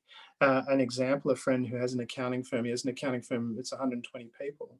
The employees always had the ability to work from home, but no one ever did. It just wasn't the done thing in those professionals. So even though it's been done in IT for a long time, a lot of people in call centers and stuff like that, they're actually not in a call center, they're working from home. So his staff had the ability to work from home. Now COVID kicks in and people can't come to work. And they had the systems in place so that the people went to working from home. And I was on a meeting with him, and he said to me, and he's in his, I could see he was in his office, and we were talking about things, and he said, you know, I look around and I've got office space for 120 people. I've got 3 people here today. And not only that, the staff who aren't in the office are more productive than they've ever been. And this is where it's adapting that change, because initially it's like, oh my God, everyone's got to work from home, and how are we going to do this? And then, so we've gone through that, you know, hitting the wall because of COVID, but then they've adapted and they've started a new S-curve. They started a new phase 1 where people are oh my God, how are we going to do this? How are we going to resolve it? We've moved through that process, and now they're all settled in and understand the processes, understand the systems. They're all comfortable working from home, and the productivity increased as well. So, and this is where it's important when you're hit these situations when a crisis kicks in, is to think about, you know, how you respond. Because a lot of times when a crisis kicks in and things aren't going so well anymore, people will tend to go back to basics. Back to basics is the kiss of death. Think about, how changes happen through the history. I mean, how things were done in the Roman times is different from the medieval era, and then the times of the Industrial Revolution is much different from the 1700s, and then you had the Atomic Age in the 40s, and then the Information Age, and I think I might have lost you there. No, am I back? Hello. So we might have had the Information Age. We did have the Information Age. And then we've moved into the social media age around 2004. And now we've moved into the COVID age, which, whether that's known as that or not, but it's certainly changed the way things have done. I know from the perspective of a lot of businesses that have large office spaces, they have no intentions of people going back to office spaces for a long time, and maybe not at all. The whole business model may change from that perspective. So change is a constant phenomena which is happening all the time. And excuse me, you need to remember that there's a birth, so we need to adapt to that change. And move on from that. I'm just conscious of the time here. I might have got too much information. So we need to, from that perspective, is as a great leader, you want to, and certainly a leader dealing with a crisis situation, is to be a change master. Because without change, you're not developing, growing to start with. And change is required for us to evolve. And you need to be a master of change. That way you can adapt and make things more competitive and take advantage of that. But also too, when we have situations like COVID, you can adjust to that. The third skill that great leaders have is that they're skilled learners. They're constantly looking for how to do things better. They thrive on feedback. They want to know what's working. They want to know what's not working. And again, this is really critical and very important from when you're leading in a crisis perspective, because there's so many things going on. We talked about that from a change perspective. You have so much change happening that you need to take in that information. And so it's not just a skilled learner that you're reading books, you're a skilled learner in paying attention to what's going on around you. And you take in that information, incorporate it to how they operate, whether it's consciously or not. And this is what I talked about before, that unconscious learning and learning, conscious learning, conscious understanding, and unconscious performance. They're two very different things. And this is where you need to, as a leader, not wait for the crisis to hit, but make it a priority to be learning new processes. So it's important to recognize that you don't have learning experiences. You go through the process of learning. You might have known someone that's had a learning experience. They've said that, I've just had a learning experience. And then you've watched them go and do that same learning experience again. Did they actually take in and learn from it? And this comes back to that conscious understanding and unconscious performance, where you really need to identify these skills that you want to adopt and then practice them and drill it. So you practice dealing with change. You practice being a change master. So you go, and simple things to train your conscious and unconscious mind from adapting to changes. When you think about it, for most people, when you get up in the morning and you're getting dressed, you'll put your foot in the same, as you get dressed. You might not think about it now, but think about it tomorrow morning when you get dressed. You'll put either your right or your left foot, depending on who you are, in always first. So being able to learn new skill is being able to break that habit. So try it the other way around, or do your shoelaces up a little bit differently, or do something a little bit different, because that breaks that process in your mind so that you can then be in the habit of learning new things. I'm just checking, what time did you want to run to? Damian, I think we can wrap up like in the next 10 minutes so that we give ample time. Yeah. All right. Cool. Ample time to participants. Cool. So skilled learner is the second key skill. The third key skill, going backwards. The second skill is understand peak performance. And this is where you want to have that ability to know the difference between how to respond in situations, especially a crisis. Great leaders understand how to perform under stress. They understand that their body and how they use their body has a big impact on their neurology and on how their mind works. Do that. And if you're not standing, just take a moment to stand and move your arms really slowly and just go, I feel great. I feel motivated. Everything's wonderful. And notice how that feels.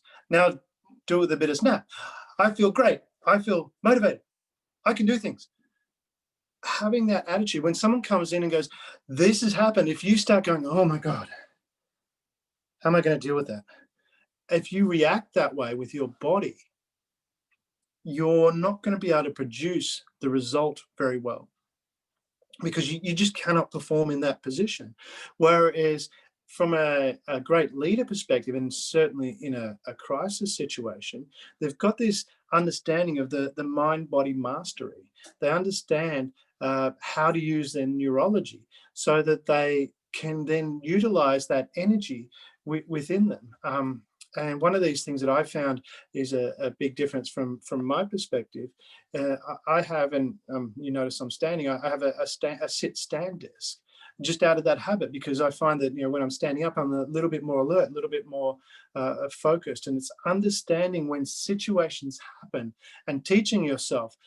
Notice next time when something doesn't go quite right, that when you're responding to something, and you go, notice, pay attention to when you're responding in a way that's not really that effective in moving you forward. Pay attention to that and notice what those triggers are within your body. And then there'll be certain triggers in your body, and you notice you probably start crouching down a little bit and then that kind of thing. And what you want to do is then train your mind. Once you've noticed it, you can then deal with it. Your reticular activating system go, oh, actually, how can I deal with this differently? So all of a sudden you start creating that habit of going, okay, that when it next happens, you remind yourself, oh, stand up straight, be more alert. How can I deal with it? And put that little bit of snap in. So you're creating that stimulus response. I'm not sure if you're aware of the Pavlov's dog experiment, where he would ring the bell and then give the dog the treat. And he'd ring the bell, give the dog the treat. And then after a while, what would happen is he'd ring the bell and the dog would just automatically start salivating because he was expecting the treat. Our minds work the same way. So when something happens and you're in a natural state of reacting and you go, oh, this is tough, this is hard, you will then find that very difficult to respond, and you won't be able to operate from that place of peak performance. And that's the second skill, is being able to train your body, train your mind. This is coming back to what I was talking about before with your beliefs and facing and overcoming your supreme order. You're training your body that when something goes wrong, instead of crouching down and thinking it's a big problem, you're going, okay, how do I do this?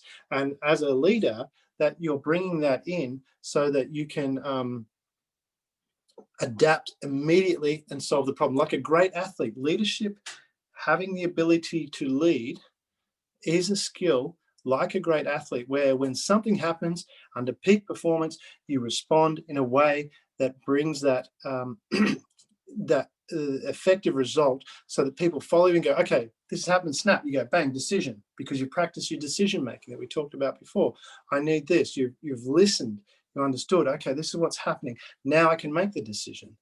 Those things happen unconsciously. So this is the peak performance of how you want to incorporate that. So just going backwards again, we had our, you want to be a change master is the fourth skill. So you need to be able to be adapting to change. You want to make sure that you are a skilled learner, so that you're listening, especially in a crisis, you're listening to what's going on, learning from that information, paying attention. And then the second skill is to understand peak performance, so that when these things happen, your body, you've trained yourself like an athlete to respond, to go, okay, what's happened? I've learned.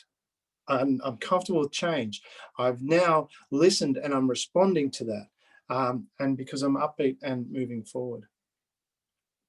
And the first skill that all great leaders have, and this is where you start to lead, not because of your position or your title, is because of who you are. And this is what's called your compelling future. And this helps you deal with change and crisis effectively because it's part of who you are and you respond to that. It's clearer in your mind as to how to move forward. So what is a compelling future? Well, a compelling future is where great leaders, they're operating off of their values. A compelling future is not just a vision of the future. It's one that compels you. It's one where you're not just, it's not just where you want it, but it's where you have an inner drive. A compelling future causes a burning desire inside of you that when you wake up, it's there because you want to get up, because you've got something to do. Have you ever set a goal and not accomplished it? Or even sometimes you've set a goal and not even bothered to accomplish it. Then what you're doing is not operating from a compelling future, because it's not driving you forward. It's not pulling you forward. And when you have that inner drive, it's a passion, and it drives great leaders. All great leaders have a vision, and that vision is generally connected to how to make the world a better place. When you look at people like Steve Jobs, or he revolutionized the computer industry, which followed through into the film and music industry, because he wanted to make that better. Why did he make the iPod when we had the iPod before it moved to your phones? Because he got sick and tired. He wanted more music in a portable device that was easy to use. He was solving a problem. He wanted to make the world better.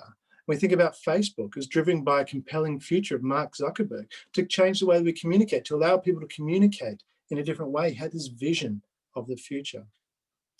And they took massive action to bring that future into existence. Because when you see, the point of power is not in the present, as is commonly stated.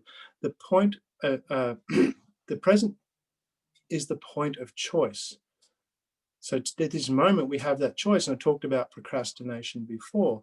The point of choice is here and now. The point of power is in the future. So when you're thinking about it, I choose this for my life. I choose this vision. You have that choice. That's where I was talking about before, your hero's journey. What do you choose? And you can choose your future. It's your choice. You don't have to have the same thing. And so you can set that compelling future. And whenever you hold that future in mind, it drives you forward. It pulls you forward. Whatever you think about, as Bruce Lee said, as you think, so you shall be. So if you're thinking about, this is what I want to do, this is how I'm going to solve a problem, that's going to be on your mind. And as I mentioned earlier, there'll be times where I'll be sitting on the couch and I'll have a rest and I'll watch a TV episode of a show that I like. And then it finishes and I'm laughing because I like to watch comedy and it makes me feel good. And then I will kick into my compelling future. Well, what do I choose? I choose to take this action. And all of a sudden, I'm pulled out of my seat. Because every action that you do is chosen by a future of envisioning that you envisioned immediately before that action. Whenever you think about, whenever you want to have a cup of coffee, it's because you had a future of drinking coffee. So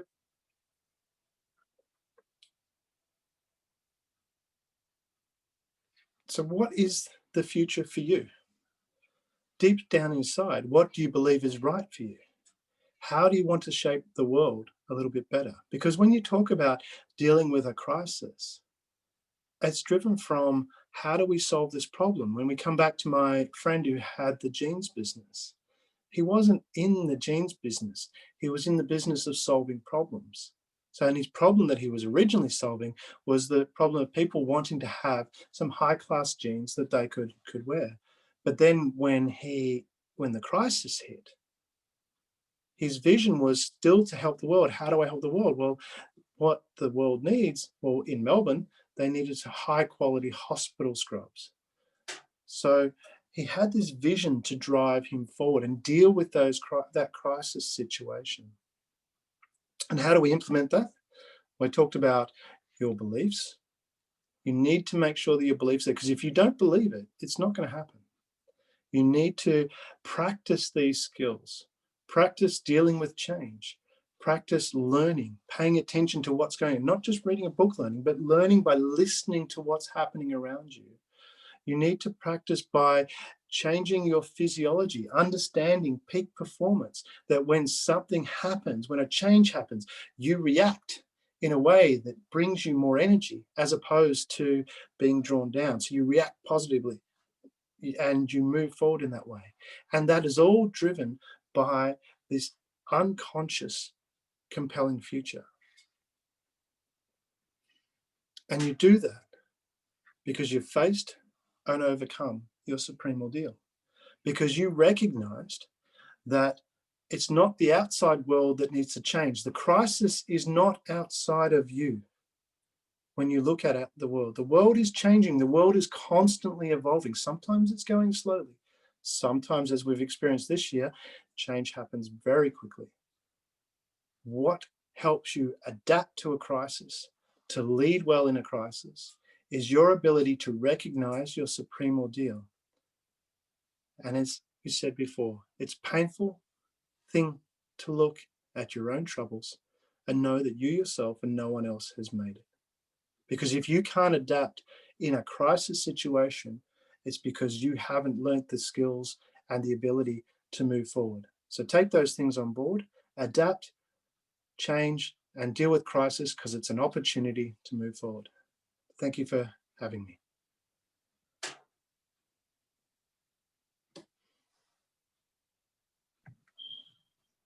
All right. Thank you so much, Damian. Maybe the participants, you can't see them, but we wanted to give you a virtual round of applause. So it's a pleasure that was really a great presentation. I'm sure that our participants also enjoyed it. We could see it in their feedback. If you look at the chat box, the comments they were dropping in. So thank you so much also our dear beloved participants. You've been a great audience, very active. If you can see here in the chat box, we have so many comments and so many questions, which I think we shall be taking in a few minutes. Yeah, so we've seen that many of you just used the chat box to ask questions and give comments, but there were also some that were dropped in the Q&A box. Like I said earlier on, and I put in the chat box, if anyone wants to speak, wants to ask a question verbally or give a comment, on your right side of your name, there's a button named raise hand. So if you click on that, then our IT can allow you to speak anytime. So Damian, I think we can, we have on a time, we have only like 33 minutes remaining in this webinar.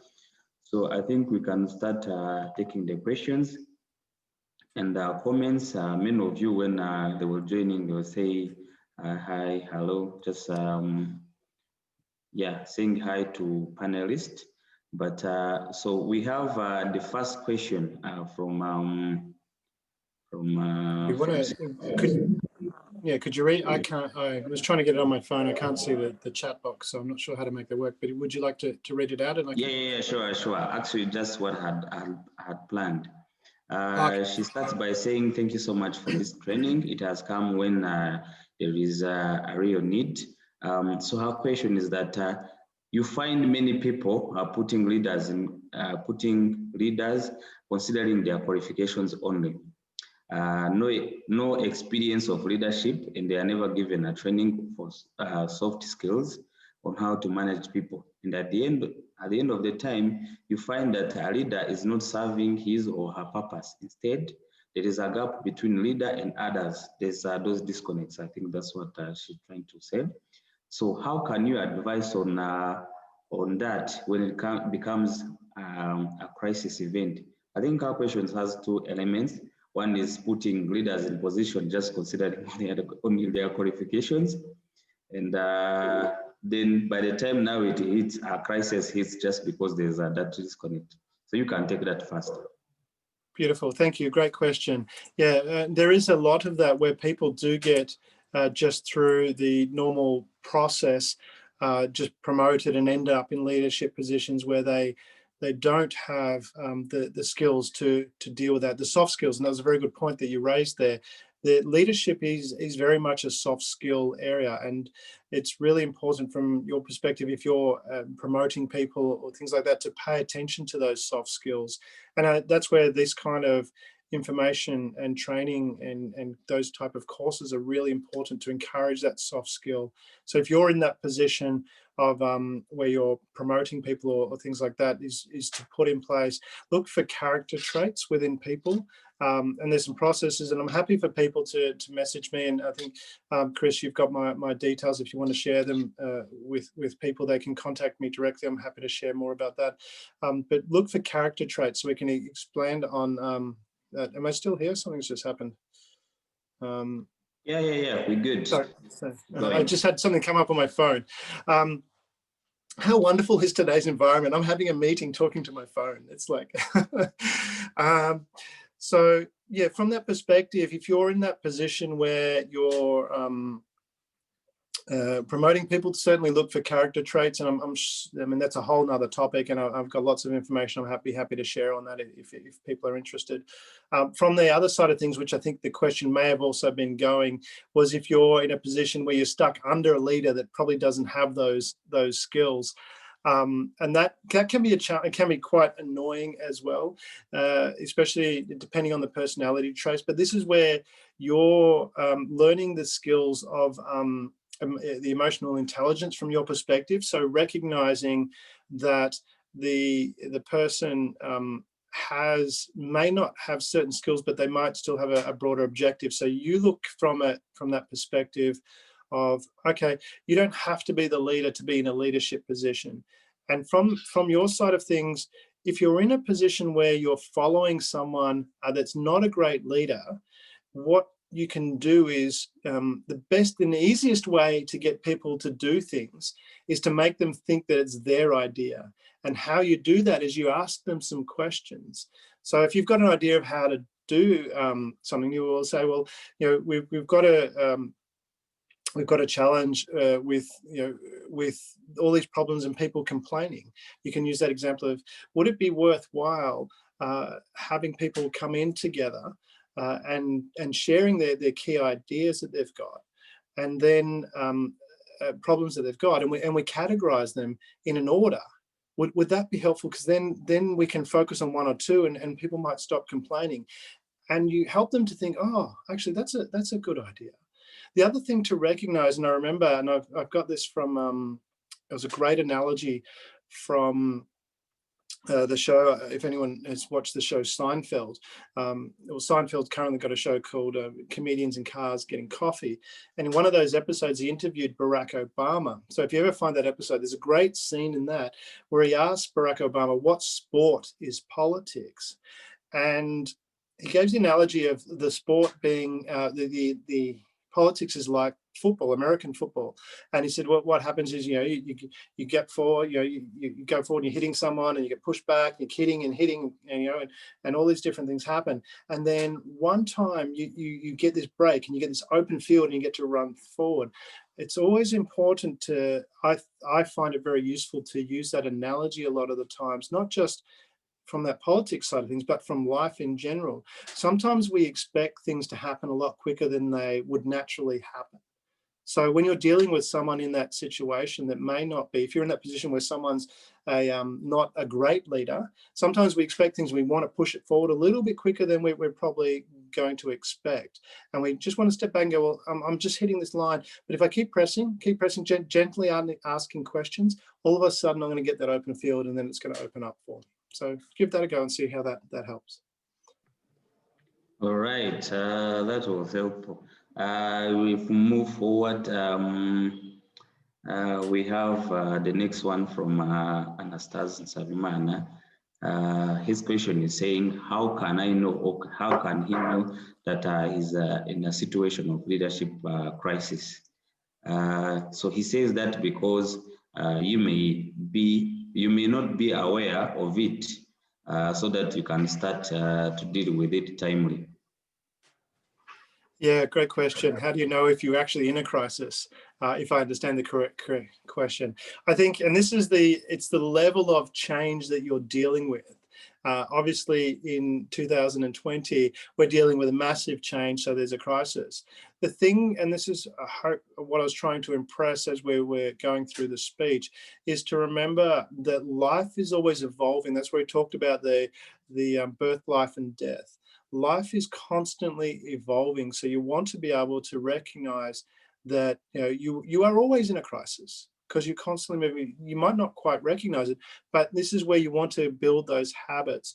But try putting on your shoes a little bit differently. Try adapting to things. Try something a little bit different. I was listening to a song the other day, which I thought was a great song. It said, when was the last time you did something for the first time? Make that a habit. Try something new. Because when you look at it, a lot of times what happens, and they say, and this is really, I don't believe this either, is that they say children learn faster than adults. And why do they say that? Because what happens is, as a child, we start learning, and we take, and when we start learning, we are open to whole new things, and we look out in the world as a child. There's all these new experiences, and we take them on board. And as we progress through life, all of a sudden we start to filter down, and our beliefs become more rigid, and then we don't take on these new things anymore. So what you want to do is, when how do you recognize whether you're in a crisis? I would suggest that you're always in a crisis of some sort. You just might be adapting to that change because you've got the skill to, and then you when you move outside of that comfort zone into something bigger, when you're starting to feel that uncomfortableness, and that's probably when you start to recognize that this is a bigger crisis. And so uncomfortable feeling, you're in that S curve either in the birth phase or the death phase, where it's not quite smooth anymore and you're uncomfortable. And that's where you want to come back to that peak performance I was talking about before, where when you start to feel that uncomfortable feeling, recognize that as an opportunity. When you feel it going, oh, what's happening here? And you're starting to get a bit worried, bit concerned, then go, hang on a minute, that's an opportunity. Just trick your mind. Go, this is an opportunity. And all of a sudden, stand up a bit straighter. And then you're in that crisis, and you're not in that crisis anymore, because you've expanded the ability of the area of where a crisis is, because you're adapting to that change. I hope that answered the question. Absolutely, I hope it does too. There is also this question from Claire Mutoni. It is as if she was following up on the previous question. She's asking how to effectively practice crisis planning. Good question. That's a very good question. Yeah, I like that. Yeah, how to effectively practice crisis planning. And this is training those fundamental skills, really putting in place having a compelling future, really choosing what you want. So what you want to do there is really have a clear idea of what is your purpose. And people talk about finding their purpose. I don't know that you need to find it. I think from my experience, I spent a lot of time trying to find my purpose. And when I asked the question, what do I choose my purpose to be? All of a sudden, there was a bunch of answers. So I would, firstly, in training for crises, it's adapting, going through those processes of being a change master. So looking at changes. So when was the last time you did something for the first time? So do something different, change things up, regularly change things around, so you get comfortable with that uncomfortable feeling. So that uncomfortable feeling becomes an okay thing and an exciting thing. Practice from that perspective of learning. So put yourself in situations where we said do something for the first time. So you're training your mind to pay attention to these new things, new stimuluses, new environments, new items that are around you, and noticing what's going on. But even in your current environment, asking the question, what's different here? How could I think about this different? And notice what other people are thinking, because other people have different beliefs and they see things differently. So paying attention to those things, so you're becoming that skilled learner. The peak performance side of things, again, training yourself so that when your boss comes in, or when someone comes in and says, this has to be done yesterday, you don't go, oh my God, you go, okay, I can do it. So that's a part of that training. So just practicing those skills, like any skill. Leadership is a skill. You just need to practice those behaviors. And then from there, you'll be able to respond in a crisis much more effectively. Okay, next is coming from Alsen Munjiri. He says, good morning, Alsen. His question is, are there metrics to measure leadership capabilities? Good question. Good question. It's not something that I've spent a lot of time on there, and it depends on how you define the report or define the criteria. So from that perspective, yeah, it's not. That's a very good question, but I don't actually have any specific criteria to measure leadership against, other than having this vision of where you're going. And that's not. I don't know that that's really measurable. Maybe it is, but yeah, it's not something that I've focused on. So no. But feel free to create one. So yeah, I haven't had it either. I've read so many books in school and whatever. yeah. So what you just see is the results, but being measurable, not unless is measured in terms of qualitative, not quantitative. Yeah. So sometimes the accountants they want to hear something which is measurable that they can't put in numbers. But anyway, let's just continue. So we have, I think those are the questions that we had from that were put in the chat box. Let's see what we also have in the Q&A box. We have one from Jean-Paul Tishim. I think he asked the two questions. The first question is, I saw it is a little bit economical, but it's a good thing that I saw that you also have some degrees and the background in the business, in the economics world. So he says,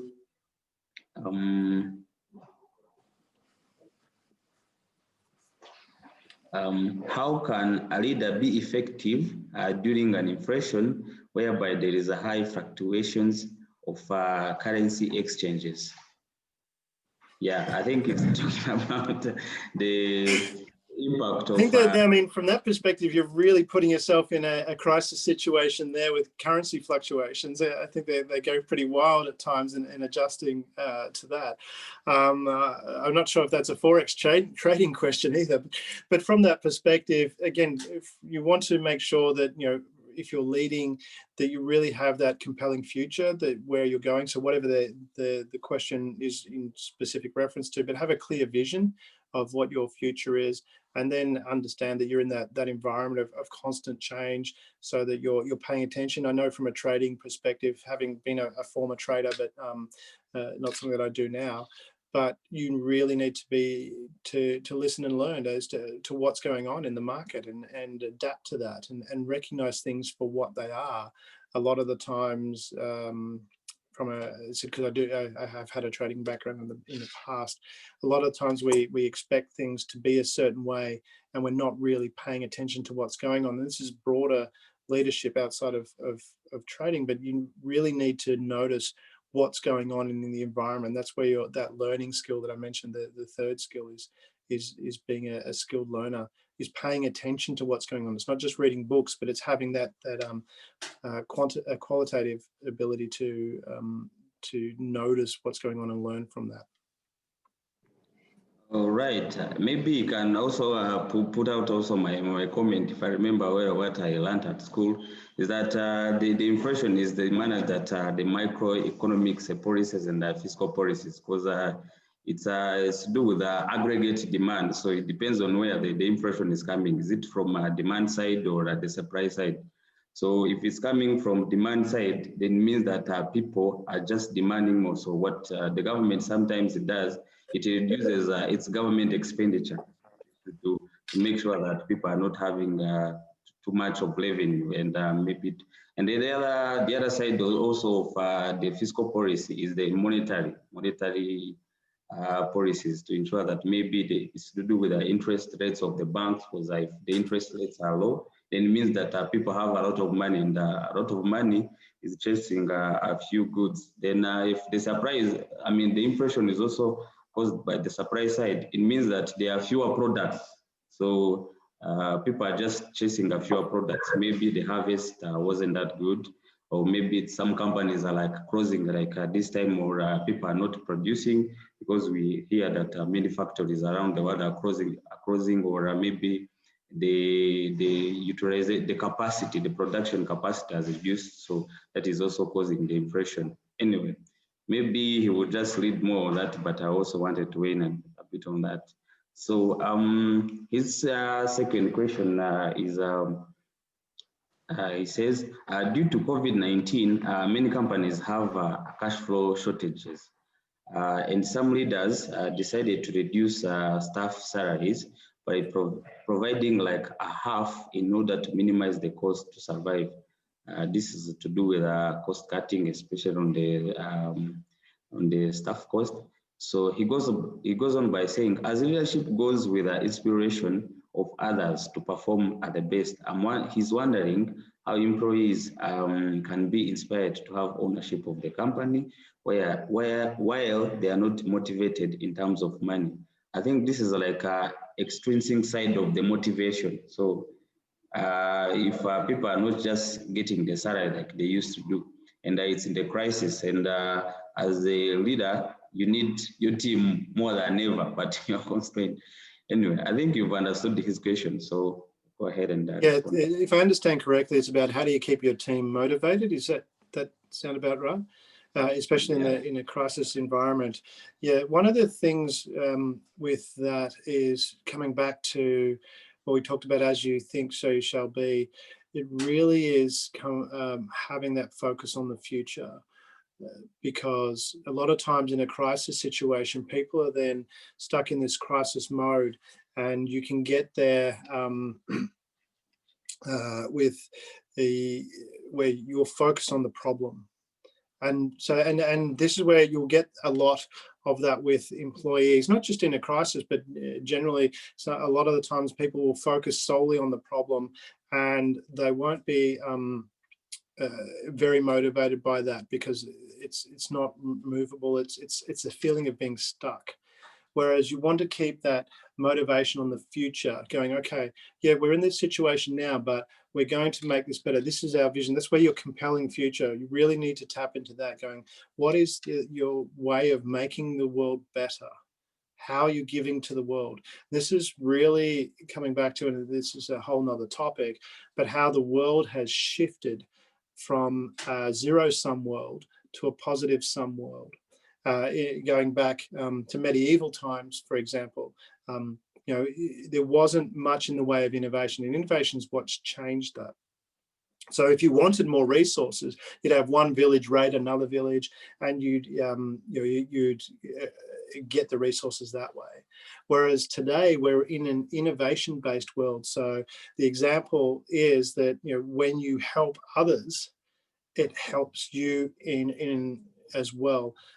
For example, if you might help someone become a doctor, for example, that doesn't have that skill, they then might go on to find a cure for cancer, which saves your child, because they've got that skill. So the more people that are able to innovate and grow, creates that positive sum world.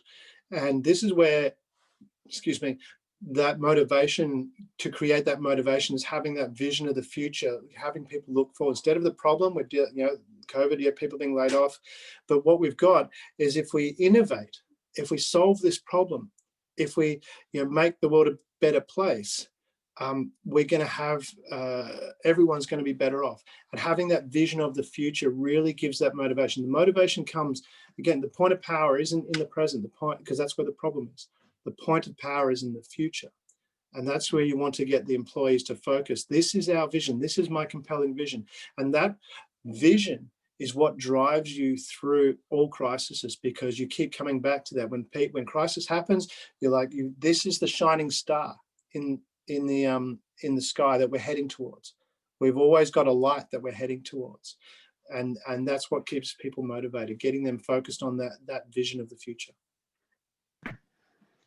All right, thanks, Damian. I think that is clear enough. We're remaining with a few questions, maybe one, if I'm not mistaken. If anyone still has a question that they haven't asked me, they can freely do that. In a few minutes, I can see that we still have 10 minutes towards the end of our today's webinar. And I haven't seen anyone raise their hand. Maybe participants are just satisfied with written questions, and maybe there's no one who has a question or a comment to give verbally. If people think of a question later, feel free to message me, or you can contact me through my website. Yeah, absolutely. We shall share your contact details with the participants. I'm sure that some of them may be due to different maybe situations they have in their businesses. They can contact you privately for you to offer the advice. So we have this question from Haruna. Let me get to it. He's asking for examples of behaviors that a leader can put in place to help him or her manage a crisis. I find, from my perspective, one behavior that I do, and this might sound silly, but I walk fast. So people have to keep up. And that really motivates people, because instead of wandering around, if I'm going somewhere, I'm going somewhere. This is the direction I'm going, and I'm very specific about that.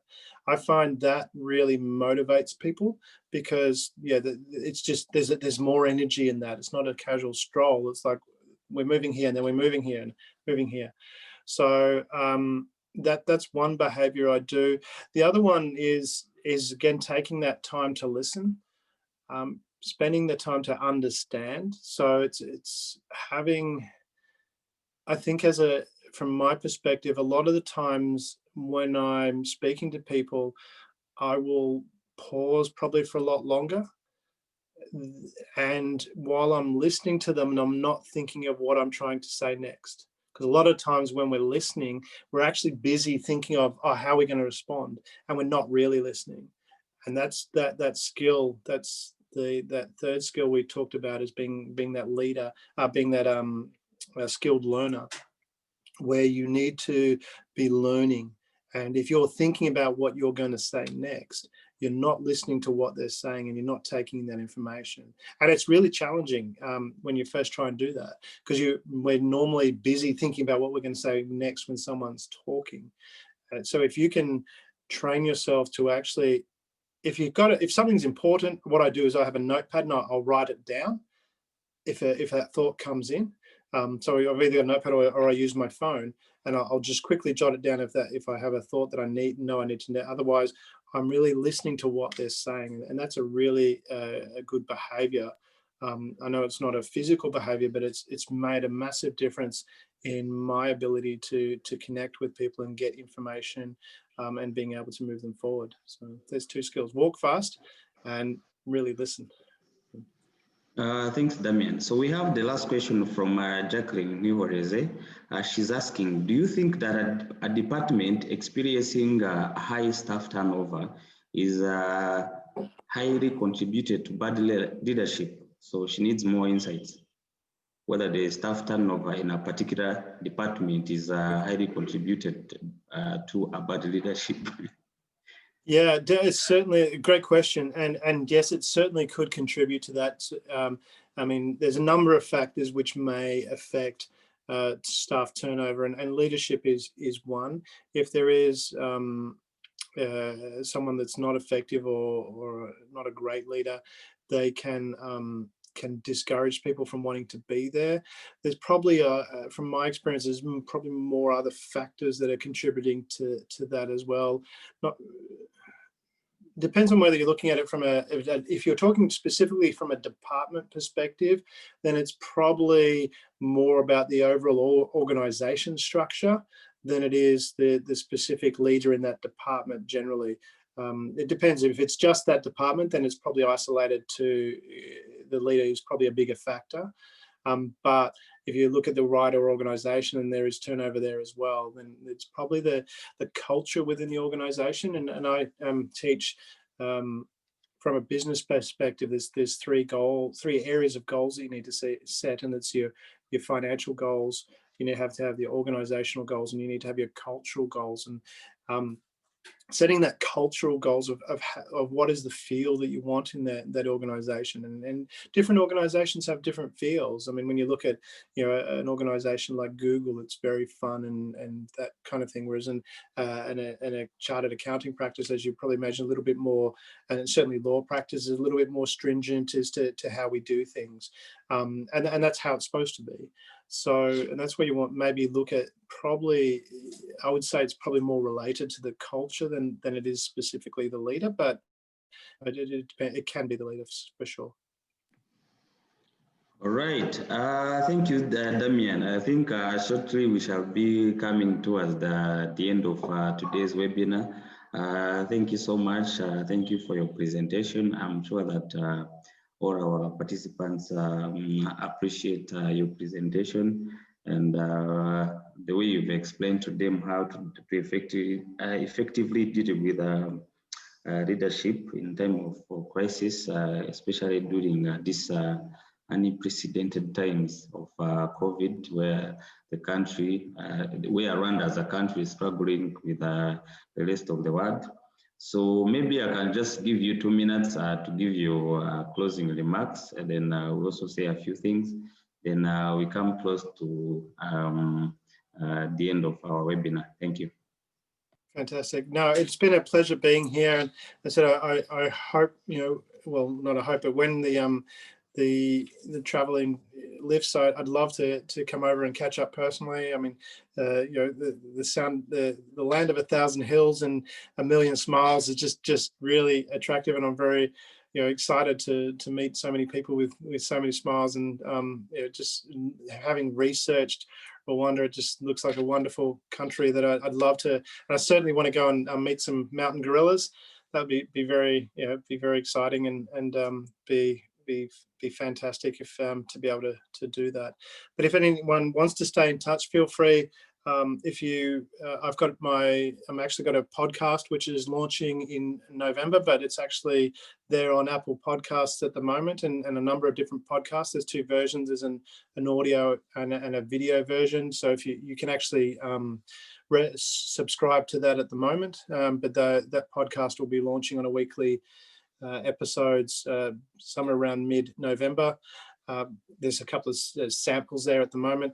And also too, I have a regular newsletter that I send out from my website. So if that's of interest to you, feel free to go to my website, damianandrews.com, and you can sign up for the website and get regular. I produce on a roughly a monthly basis a worksheet that shows how to do specific things, and what I have got on for the newsletter subscribers is there's a part on my website which is not public, and that people have access to those resources there. It's not, you don't need to sign up or anything. That once you've got the link, you can just bookmark it and access it anywhere, and if you wanted to share it with people, feel free. But yeah, I've got very some specific worksheets and things like that. There's one coming out very shortly on how to create a compelling future, and another one on how to maximize the time in your day as well. I've got some really, some great little tips on how to get the most out of your day. So that's all there if that's of interest to people, and it's all free. So feel free to sign up. All right. Thank you so much again, Damian. And thank you so much, our dear participants as well. And Damian, you are so much welcome, even if we are still in the COVID time, but Rwanda is open. You can pop in at any time and come to visit. It's not only gorillas, even even Rwandese people are very nice. Many mountains, rivers, and different national parks. You're welcome. When you come, you can call me, anyone here. They are very friendly, so you're much welcome in our country. And I'm thinking that but next time we are also, I think normally we like other POs, we used to conduct our trainings physically, but because of COVID now we are doing our trainings virtually. So again, next year, depending on what we have on the calendar, our participants may have an opportunity, and ourselves have an opportunity to see you physically. I would love that very much. Yeah, so maybe what I can maybe say in the next 1 or 2 minutes as we are coming to the end of today's webinar. So our members know that we've been sharing the calendar for the CPD trainings that are remaining there. If you can see, we have the next one on 5th November, that will be the next Thursday. So we've been having back-to-back and weekly webinar to help our members, of course, upskill themselves, but to make sure that they also comply with the CPD requirements. So if you count the number of CPD hours for the remaining training, they amount to only 20, which means that if there is any member that hasn't attended any CPD, who doesn't have any CPD hours, so they have to attend all of them. So please, members, spread the word. And as you are all aware, our new training conference, one of our flagship annual event, will also be held virtually, and that will be on 18th to 20th, as you can see here. So the link is out there. You can still start to register, and even if it will be virtual, but we'll make sure that it is as good as it used to be physically. So again, the certificates and the contact details for Damian will be shared after the training to the participants. So thank you so much. Have a lovely evening. Maybe I can ask Sandy if I forgot to say something. You can just come in 1 minute and we come close.